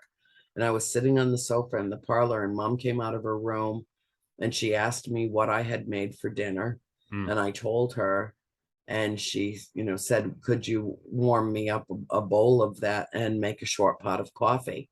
And it was quite late. It was probably between 10 and 11 at night. And I had a fire going because it was cold. It was always cold. Yeah. And I walked through the house. The house had been, pretty much shut down. for the night. And I walked through the darkened dining room, through the front foyer, into the kitchen, into the pantry. And I was gone for about, I would say 10 or 15 minutes. Microwaves didn't exist yet. So I had to dip the stew and warm it in a pot on the stove. And Mr. Coffee didn't exist yet. So I had to percolate a short pot of coffee from my mother. And in my absence, she was standing on the hearthstone. She turned around and threw a big log, the last log of the night, on the fire. And as she was replacing the screen on the hearthstone, she heard laughter over her shoulder. And she turned and she looked, and suddenly the dining room that had been completely shut down and closed up for the night, dark as it could be, was filled with light, candles and oil lamps, and the fireplace that had been sealed shut for more than 100 years when we bought the place was wide open. And there was a woman standing cooking stew over the fire. I'll never know if it was the beef stew that prompted all of this cosmic stuff to happen or not. But those dimensions coincided for those moments. And there were children, a couple of kids, and the mother was laughing and telling them to, take their place. Dinner was ready to put it on the table. She had a big cast iron thing to lift it up off the flame and put it on the table. And there were two men sitting on the other side. It was a hand-hewn oak table, not our table, two benches on both sides. And there were two men sitting on the right-hand side of the table. And one of them turned and looked into the parlor and made direct eye contact with my mother. And he smiled at her. And then he nudged the man that was sitting next to him and pointed her out. And in that moment of recognition, she realized she was their ghost. She was the ghost to them. They were looking at the future, and she was looking simultaneously into the past. And they were using pewter dinnerware and pewter steins, which was already outlawed in the 1800s for that kind of use because of the lead content. And so it had to have been, what she was seeing was from the 1700s. And she just, her mouth just fell open. She's like, am I, even seeing this? I mean, I'm looking at them, they're looking at me. There is, conscious contact here. There is communication here. And that was when she said to me, that was when I realized that we were living in a portal cleverly disguised as a farmhouse. So that's where I got that phrase years ago. But it was multiple dimensions existing simultaneously. It was proof of the existence of the fourth dimension. That's very interesting. Yeah. It kind of blew her mind open. She suddenly wasn't fearful anymore. She felt like she had just been gifted with information because she was able to make that conscious contact, and that she was recognized as someone that was standing on the hearthstone. And, I can imagine one of them thinking, she's dressed in some very odd clothing, bell bottoms from the 1970s, and stuff like that, I mean, we looked at them and thought, oh my God, these people dress so funny out here. And then, they look at us the same way, like, what are those kids wearing? I mean, when we realized that we were living in shared space and that it was their house first, and that it was imperative that we be respectful so that we can try to keep the peace with them. Those were all epiphanies, but among the greatest was this incident where my mother realized it all made sense to her finally, and she stopped receding from us. She came back to life. She came back to life. Oh, that's awesome. Are you familiar with the Amityville case? I know the Warrens were involved in that as well. No, not much. I mean, I do know one of the kids, Christopher. Okay. But You know, like I said, I never watch horror movies. I don't read scary books. I'm not really interested. When you grow up the way I did, you don't need to step into a theater to be scared. Yeah, You don't yeah. need to crack a book to go, oh my God. It was not my job to take any of that in. And in a way, I'm really glad that I didn't, because it was never given the opportunity to taint my psyche. You Yes. know, my memories stayed pure and fresh and clear. And when you have an incident or an occurrence that is so bizarre and so surreal that it sears itself into your memory bank, it's like branded on your brain permanently. um you know, that's enough to think about. It really is. I'd rather watch a show about fly fishing, honestly. I would, than to pollute my brain with a lot of hoo-ha Yeah. out there. It's a lot of it is, it's Sensationalism. it is. I think our story is the only one that was ever toned down instead of riddled with hyperbole and exaggeration. you Jeez. know Well, listen, thank goodness the movie was, toned down, because it was bad enough as as it was. But I didn't really see it that way, but because I didn't, I mean, there was only one scene that really got to me, yeah, really got to me. And that's when Lily Taylor was at the top of the stairs with the shaking match and, screaming my name because I had heard my mother scream my name like that in that yeah, house. And so I felt my whole body. I mean, it was just like PTSD. It was like, boom, it just brought me right back to one of those moments. And that was literally the only thing that I saw. I was not happy about the scene where my mother is holding my baby sister with a pair of scissors poised yeah, over her yeah, heart. That was a bunch of bullshit. That yeah, never happened. My mother would never ever have done anything to harm her children. Her whole motivation in life was to figure out how to protect us, mm, not how to harm us. mm, And I thought that the story did a disservice to my family in that respect.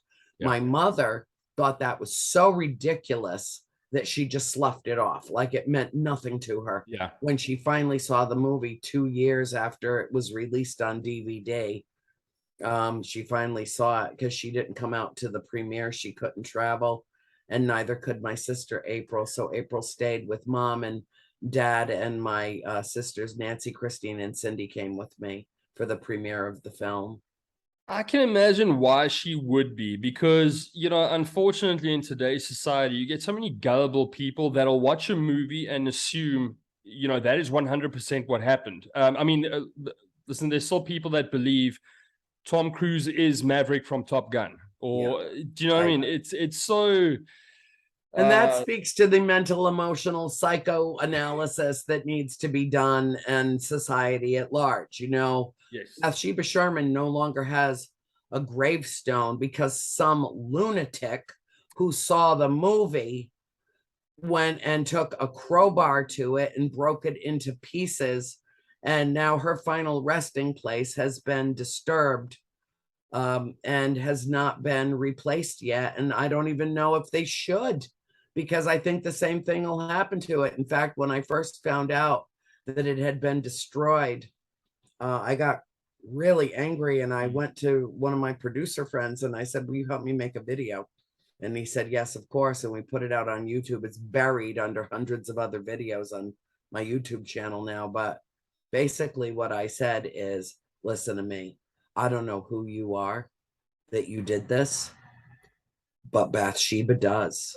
And woe be unto you. yeah, Woe be unto you for doing what you have done. This was a fictionalized version of events in a Hollywood movie, and you decided to go and destroy and desecrate this woman's final resting place because she didn't get tortured enough in life. You want to make her, punish her in afterlife for something that got said about her in a movie that Yeah. isn't true. Are you kidding me? And I'm pretty sure I dropped the F-bomb in that one. I was pretty upset. I was, I was upset, but I put it out. I had him loaded up on Facebook and put it out on YouTube because I wanted the word to get around. You stay away from her. Stay away from her. It's just amazing to me that, things like Ouija boards. Ouija boards, you can pretty much buy. Yeah, they're cardboard. And Yeah, with I a mean, piece you of can buy plastic them. shoved in You the can middle buy of them them. anywhere. They sell them at most novelty stores. But it's not the Ouija board.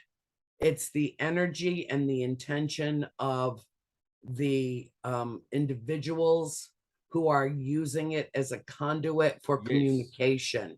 Yeah. You could draw out your own thing on a piece of, with a Sharpie on a piece of white cardboard and move a stone around it and accomplish the exact same thing. It's a Parker Brothers toy.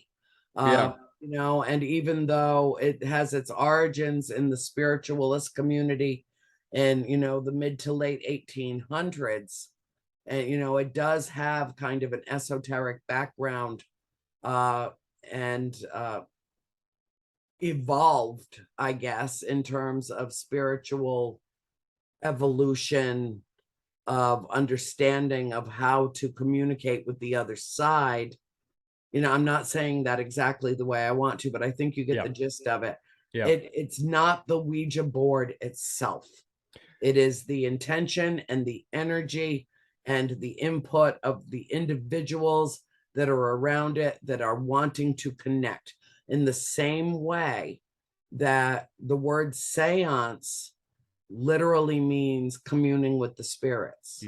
Now, if you're standing on the side of a road and you suddenly have a sense of your grandfather standing there beside you, who's been gone for decades, and you can feel him, and you might be able to smell his pipe tobacco, something that would spark that memory. He's with you. You're in the midst of a seance. I don't care if it's, in the middle of Manhattan. I see what you're saying. You're communing with the spirits. My Aunt Vivian, who I adored, I get to visit with Aunt Vivian more now that she has passed than I ever did in real life, because we lived so far apart. And one day I walked into the kitchen when I was still living in Georgia with my mother and Christine, my sister. I walked into the kitchen and all I could smell was the hot steam of boiling tea bags. My Aunt Vivian made the best sweet tea that ever touched my lips. It was strong enough to curl your hair and sweet enough to, just brighten anybody's day, take a bad mood away. And I walked in the kitchen and I'm like, Mom, are you making tea? And she was in the back of the house, and she came into the kitchen. She's like, no. And I went in, I looked over at the stove. There was nothing on the stove. And she walked up to the sink next to me, and we just looked at each other, and we both said together, Aunt Vivian's here, So we stopped what we were doing and we spoke with Aunt Vivian. And then the smell dissipated, the aroma, I should say, dissipated, and she was gone. What do you make of, I think, is it Norma Sutcliffe who lived in the house? She tried to disprove everything. But that could also be because obviously the house got a lot of attention. So there were people constantly going out there. You think that could have been a reason for that? Or did she really do an entire show just on the trials and tribulations of my relationship with her. Oh, okay. It was a real friendship for 28 years. She's the one that sent the Hollywood producer to me, and then went on national TV and told everybody that I never even bothered to tell her that a movie was being made. She had bought dozens of my books to give away to friends, have me sign them and give them away to family and friends. And then suddenly she just disavowed me, my mother, my family, called my mother a liar on national TV. You know, I mean, at the time, my attitude about her, after she turned on me like a viper and blamed me for every hardship she ever faced in her entire life, my attitude at the time was, let there be a special hell for her to burn in. You know, Okay. I mean, really, my family had been absolutely consistent about our story for half a century. She bought that house because of its reputation. She knew about our family before she ever met any of us. And the way I met her was she walked into my restaurant, recognized my business partner, and started talking to her about having just bought an old haunted house up on Round Top Road in Harrisville, Rhode Island. And I knew what house she was talking about. And I identified myself as one of the Perron family. And she knew the whole background, the whole story of everything that had ever been written already. And then had the temerity and the audacity to do a complete 180 when the film came out that I had nothing to do with. I mean, I was a consultant that they ignored. They didn't take any of my advice or do anything that I suggested that they do with the story. They did it the way they wanted to do it. It was their money, it was their concept, and it was based on the case files of Ed and Lorraine Warren, not on the trilogy House of Darkness, House of Light. So I only had so much pull with that. You know, I tried to get Warner Brothers to agree to security for her. They contacted her. She was so mean to them that they said, you know what, lady, you're on your own. We didn't use your house to film at. So, you know, she blamed me for putting the address out. I never did. I never did. In all the years that my books had already been circulating, nobody ever went up there and bothered her or her husband of my readers.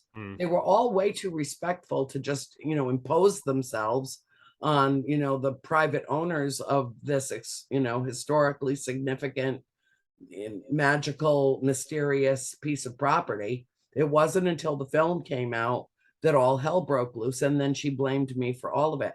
And I'm a big girl and I can take care of myself. But when she accused my mother of being a liar and basically said that, you know, I wrote this story and then made my family swear to it, which is ludicrous. It's beyond ridiculous. That was the end of our friendship. And, you know, she's tried to cause me a great deal of harm over the years and probably has. But I can't afford to care about that anymore because this is her issue, not mine.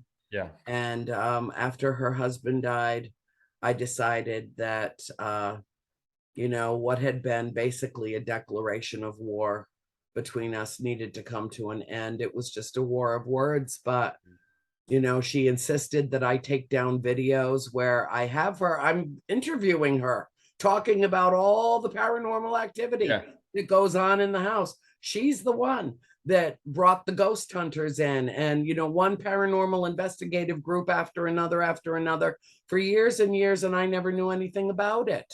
She never, you know, cleared it with me or suggested that I might want to come along and see what they're doing or any of that. That was her thing. And that's what she was doing. If something came on TV about it, I found out like after it had aired. You know, it was just, you know, was just disingenuous on every single level. And, you know, I'm sorry that she faced hardship there, but after her husband died, I just buried the hatchet and not in her head. I just buried the hatchet in the ground and said, you know, that's it. You know, I've said my piece. I've put it out on 100 different interviews, you know, my family's perspective about this, you know, and what really broke my heart and what really upset me was that she went after my mother. My mother doesn't give a damn. My mother's like, I have nothing to prove to anybody. I don't care what she says or, you know, if she's, you know, blithering on or was upset because they didn't use the house to film at and she lost a boatload of money because they reneged on a contract that she had signed with them, and you know, or that she used the house as a daycare for little kids for years and years without ever disclosing to anyone of the parents that the house had a reputation of being haunted. You know, I think she was afraid of being sued, and I think she was really, really pissed off about losing a whole lot of money. and that she never got factored into the equation Yeah. when it came to The Conjuring. Yeah. And here's the thing: the only people that made any money with The Conjuring were the people that made The Conjuring. If you knew how little my family was compensated for the use of our names and likenesses, you would be appalled. I think I mean, obviously there's a lot of people that would say, it was done for a book. I know the Warrens have come under scrutiny because, they wanted publishing deals, they wanted that. Now, I mean, it doesn't really matter in the grander scheme of things. You guys experienced something. So it's not really for you to prove to anyone. No, I have nothing. I kind of agree with your mom. Listen, I couldn't give two shits who believes me or not. I believe her phrase was a rat's ass. There we go. Yeah. So, I don't care. No. And before I could even write the books, I had to get to an age. I was 48 when I started writing the books. We moved away from that house when I was 21. So decades had passed before I felt like like the story was more important than people's reaction to it. Yeah. And I just got to the point where I didn't care. It was how I just didn't care anymore how people reacted. If they, called it a hoax, if they called it a this or that or the other thing, because I'm not here for everyone. None of us are. And it was more important to me to tell this story because so many people in this world have experienced profound examples of paranormal activity in their own lives and were afraid to speak about it, afraid to share it, afraid to speak their truth. And what I have found in the telling of our story in House of Darkness, House of Light, is that our story liberates others to tell their own. Yeah. Yeah. And that is its great reward for me. That's what matters to me. And I had no idea when I started writing the books that Hollywood was coming knocking, 4 or 5 weeks later. I had no idea that the universe was going to drop that in my lap. It never even occurred to me. I'm a huge, like I said, I'm basically a movie holic as well. Over weekends, I love watching movies. Now, I'm also kind of a fan of, I'm pretty wise to how the industry works.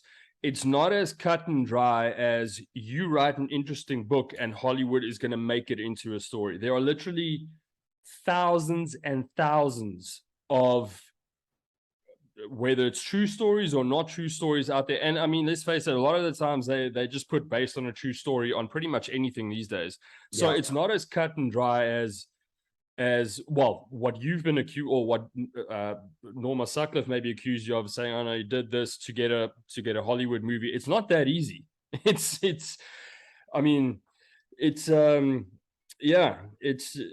I'm not going to make her issues my own. Right. There was a time when that was a big black cloud hanging over what otherwise felt like a very illuminating experience. Seeing our family, at least elements of our family story told on screen. And that's her issue. I mean, she even created a disruption. I was doing an event, the Ocean State Paracon, at the theater in Harrisville, and she intruded and imposed herself on a theater full of people and rose up, and we were there raising money for a good cause, and she came there to cause a scene. And my father put her in her place and they removed her from the theater. Why go through all that trouble though? I mean from her perspective, I mean, if you don't believe that someone did this, why go to a theater full of people? I mean, that kind of makes... She had an ulterior motive. Okay. And that's her own. And I won't make it part of my consciousness. Yes. So I'm kind of done with that subject because it's not worth my time. There's so much more interesting things to discuss, like the fact that people think that I'm the ghost lady And my real interest and the bulk of my research that I've done my whole life is in UFOs. Oh, really? Yeah, that's my gig. That's my thing. Okay. I've had some really interesting guests on the whole UFO subject on this podcast as well. That is fascinating as well. But Oh, I'll come back and I'll give you a couple of hours that will blow your really, mind. well, we'll set it up, definitely. That sounds Okay. good. There's so many fascinating things happening. Again, happening on Earth now. I mean, there's Yeah. so many mysteries and stuff that kind of, and thank goodness for that, in my opinion. Yeah. Because I mean, if life was all about politics and the whole Trump, Biden, or whoever, and I mean, it would be pretty, I think, boring and a little bit disturbing as well. Oh, I don't know. I find it all very interesting right now. All I am about is justice and accountability. That's, that's my thing. But, it is, we're living, there's an ancient Chinese proverb. It's a curse, actually. And it follows in translation. May you live in interesting times. And if there were ever interesting times, it is now, as we watch our democracy dangling by a tendril. And there are things worth fighting for. Yeah. And democracy is one of them. It's not a perfect system, but it damn sure is the best one on earth. And I'm not willing to exchange it for an autocracy. So, I have my fight to fight, and I do, but that does not really overlap into this world. And the only way that it does is that I think that everything that has transpired in the last 5-6 years or so, particularly, is a very big part of what I refer to as the paradigm shift. And when people ask what that is, I tell them in the simplest terms that I can. It's that period of time where everything changes, where what was no longer is, and our perceptions of the world have been completely altered. And that's what's happened. And, it started back in 2012. At the end of the Mayan calendar, when that was just the Mayan end of the Piscean age, and the entering of the age of Aquarius. I've done enough research on this to give it some legitimacy and some credence. But that was really the big shift, is when it started to occur. There were an alignments, what they called the harmonic convergence of the planets all aligning, and the new age was coming, and so on and so forth, the age of Aquarius, when the moon is in the 7th house. Oh God. But that was the year that the asteroid came in over Siberia. Okay.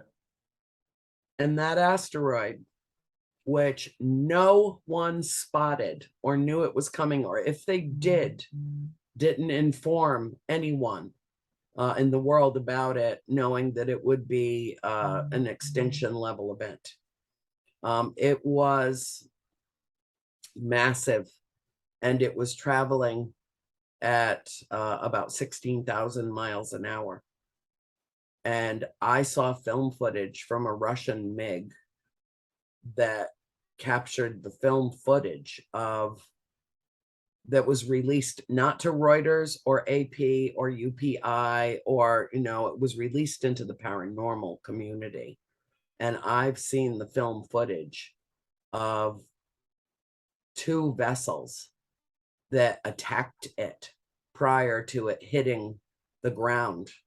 One that looked like a singular long tubular white vessel that was traveling at 32,000 miles an hour, that hit the back of it and fractured it into a billion pieces. And when it exited the asteroid, it wasn't one vessel, it was three.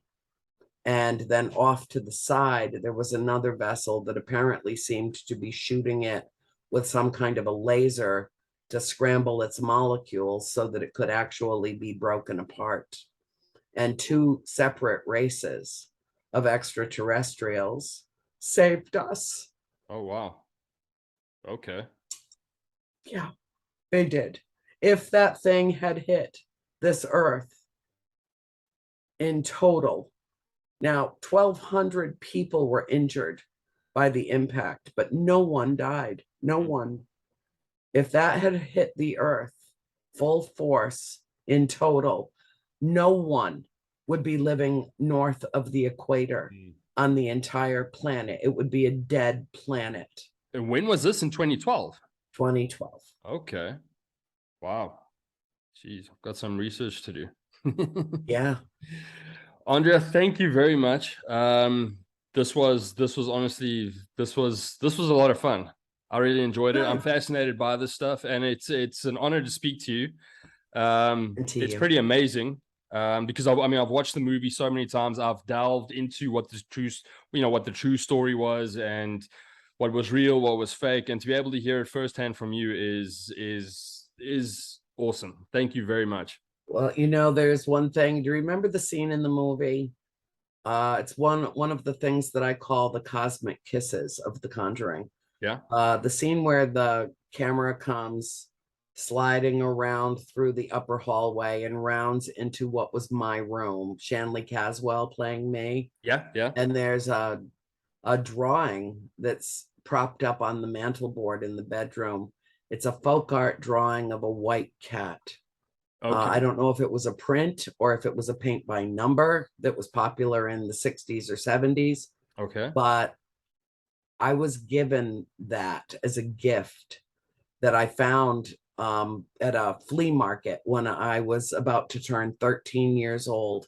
And my mother's best friend bought it for me. And it still hangs here in my office. Oh, wow. In what I call the man cave. And how much do you think I was knocked out of my chair when I saw the exact print that I have had since I was 13 years old at 63, 50 years ago? It was given to me as a gift.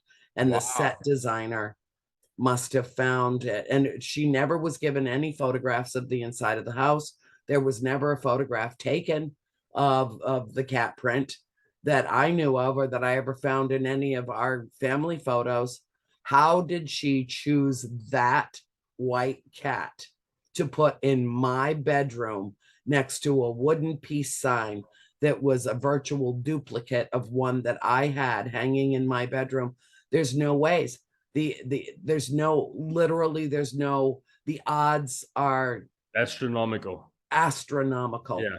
And Cindy running through the house with a pair of wind chimes to go hang on the porch at the beginning of the film, identical to a pair we had hanging on our front porch. There's no way the producers or the set designers or the props people or anyone could have known. There's no way they could have known. And yet these objects appeared in the film. And so to me, that's the universe saying, it's okay. It's okay. Just let it be. Yeah. It's perfectly fine exactly the way it is. This was supposed to happen this way to pique the curiosity of those who actually take this seriously and who will then seek out the real true story. Well, and that's exactly what happened. The ending in the movie, it's actually such a beautiful ending. And I don't know how many people have said this, but I mean, once you get to the ending, it's a pretty, it's good triumphing over evil. Over evil. Yeah. Which is kind of almost what the movie's all about in a sense. Yes, it is very simplistic in those terms, just like The Stand and, countless other films that, are based on very compelling stories. It really is the duality. It speaks to the duality that we live in a three-dimensional world, in a multi-dimensional universe. And, that constant conflict one would be indistinguishable from the other if they didn't both exist. Yeah. And yet there remains that constant fight, between the darkness and the light, and the good and the evil, and it's deserving of being explored in terms of supernatural activity. I think that it extrapolates the concepts out in a way that I've not seen done before. Yeah. And so, I'm proud of it. Even though my part in the film, in the making of the film, was relatively a small one. I mean, I didn't even warrant credits at the end. I looked, believe me, because I had given them hours of my time of stories and stuff, and I'm like, oh, sure, they'll at least list me as a consultant. Nothing. And that's fine. Let it be their movie. It's our story, and nobody can ever take that away from us. Exactly. But yeah, I think that it serves a very valuable purpose. I think that it teaches, it's kind of like a morality lesson. Yeah. And it also, I think, teaches people to release their own demons and speak their own truth, and seek deeper, and it's that seeking deeper that has brought countless thousands of people into my life. And as readers, as friends, as associates, as people that I stumble upon at the next Paracon, it's like, oh God, I haven't seen you in a year or two or three. Yeah. COVID. And it has enriched my life enormously, in that of my entire family. And there's something extremely liberating, truly freeing about telling your truth. And so I encourage everybody to do that at all times. And I think that it's part of the paradigm shift. It's literally helping us as a story, as a truth, to ascend spiritually and to understand more about 3D and our role that we play in that, but also that we do live in a multidimensional universe, and that it's okay to have faith in an afterlife, because there is something that does exist beyond our mortal existence. I still can't tell you exactly what it is, but I really truly believe that there are only two important questions. And one is there something after this? And the answer is yes. Yeah. And are we alone in the universe? And the answer is an emphatic, oh, hell no, we're not. And so that's my whole life revolves around these two questions. Yeah.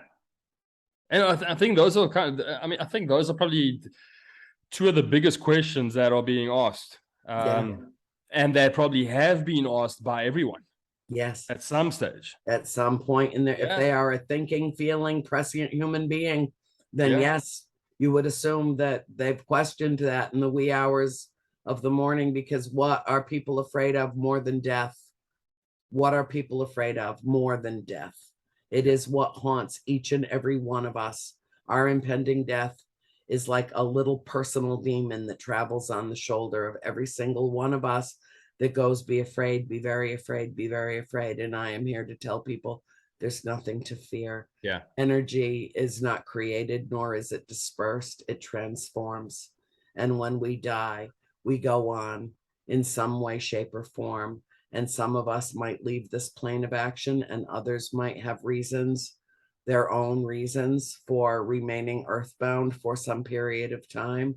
But we continue on. And that, to me, is a comfort to my soul.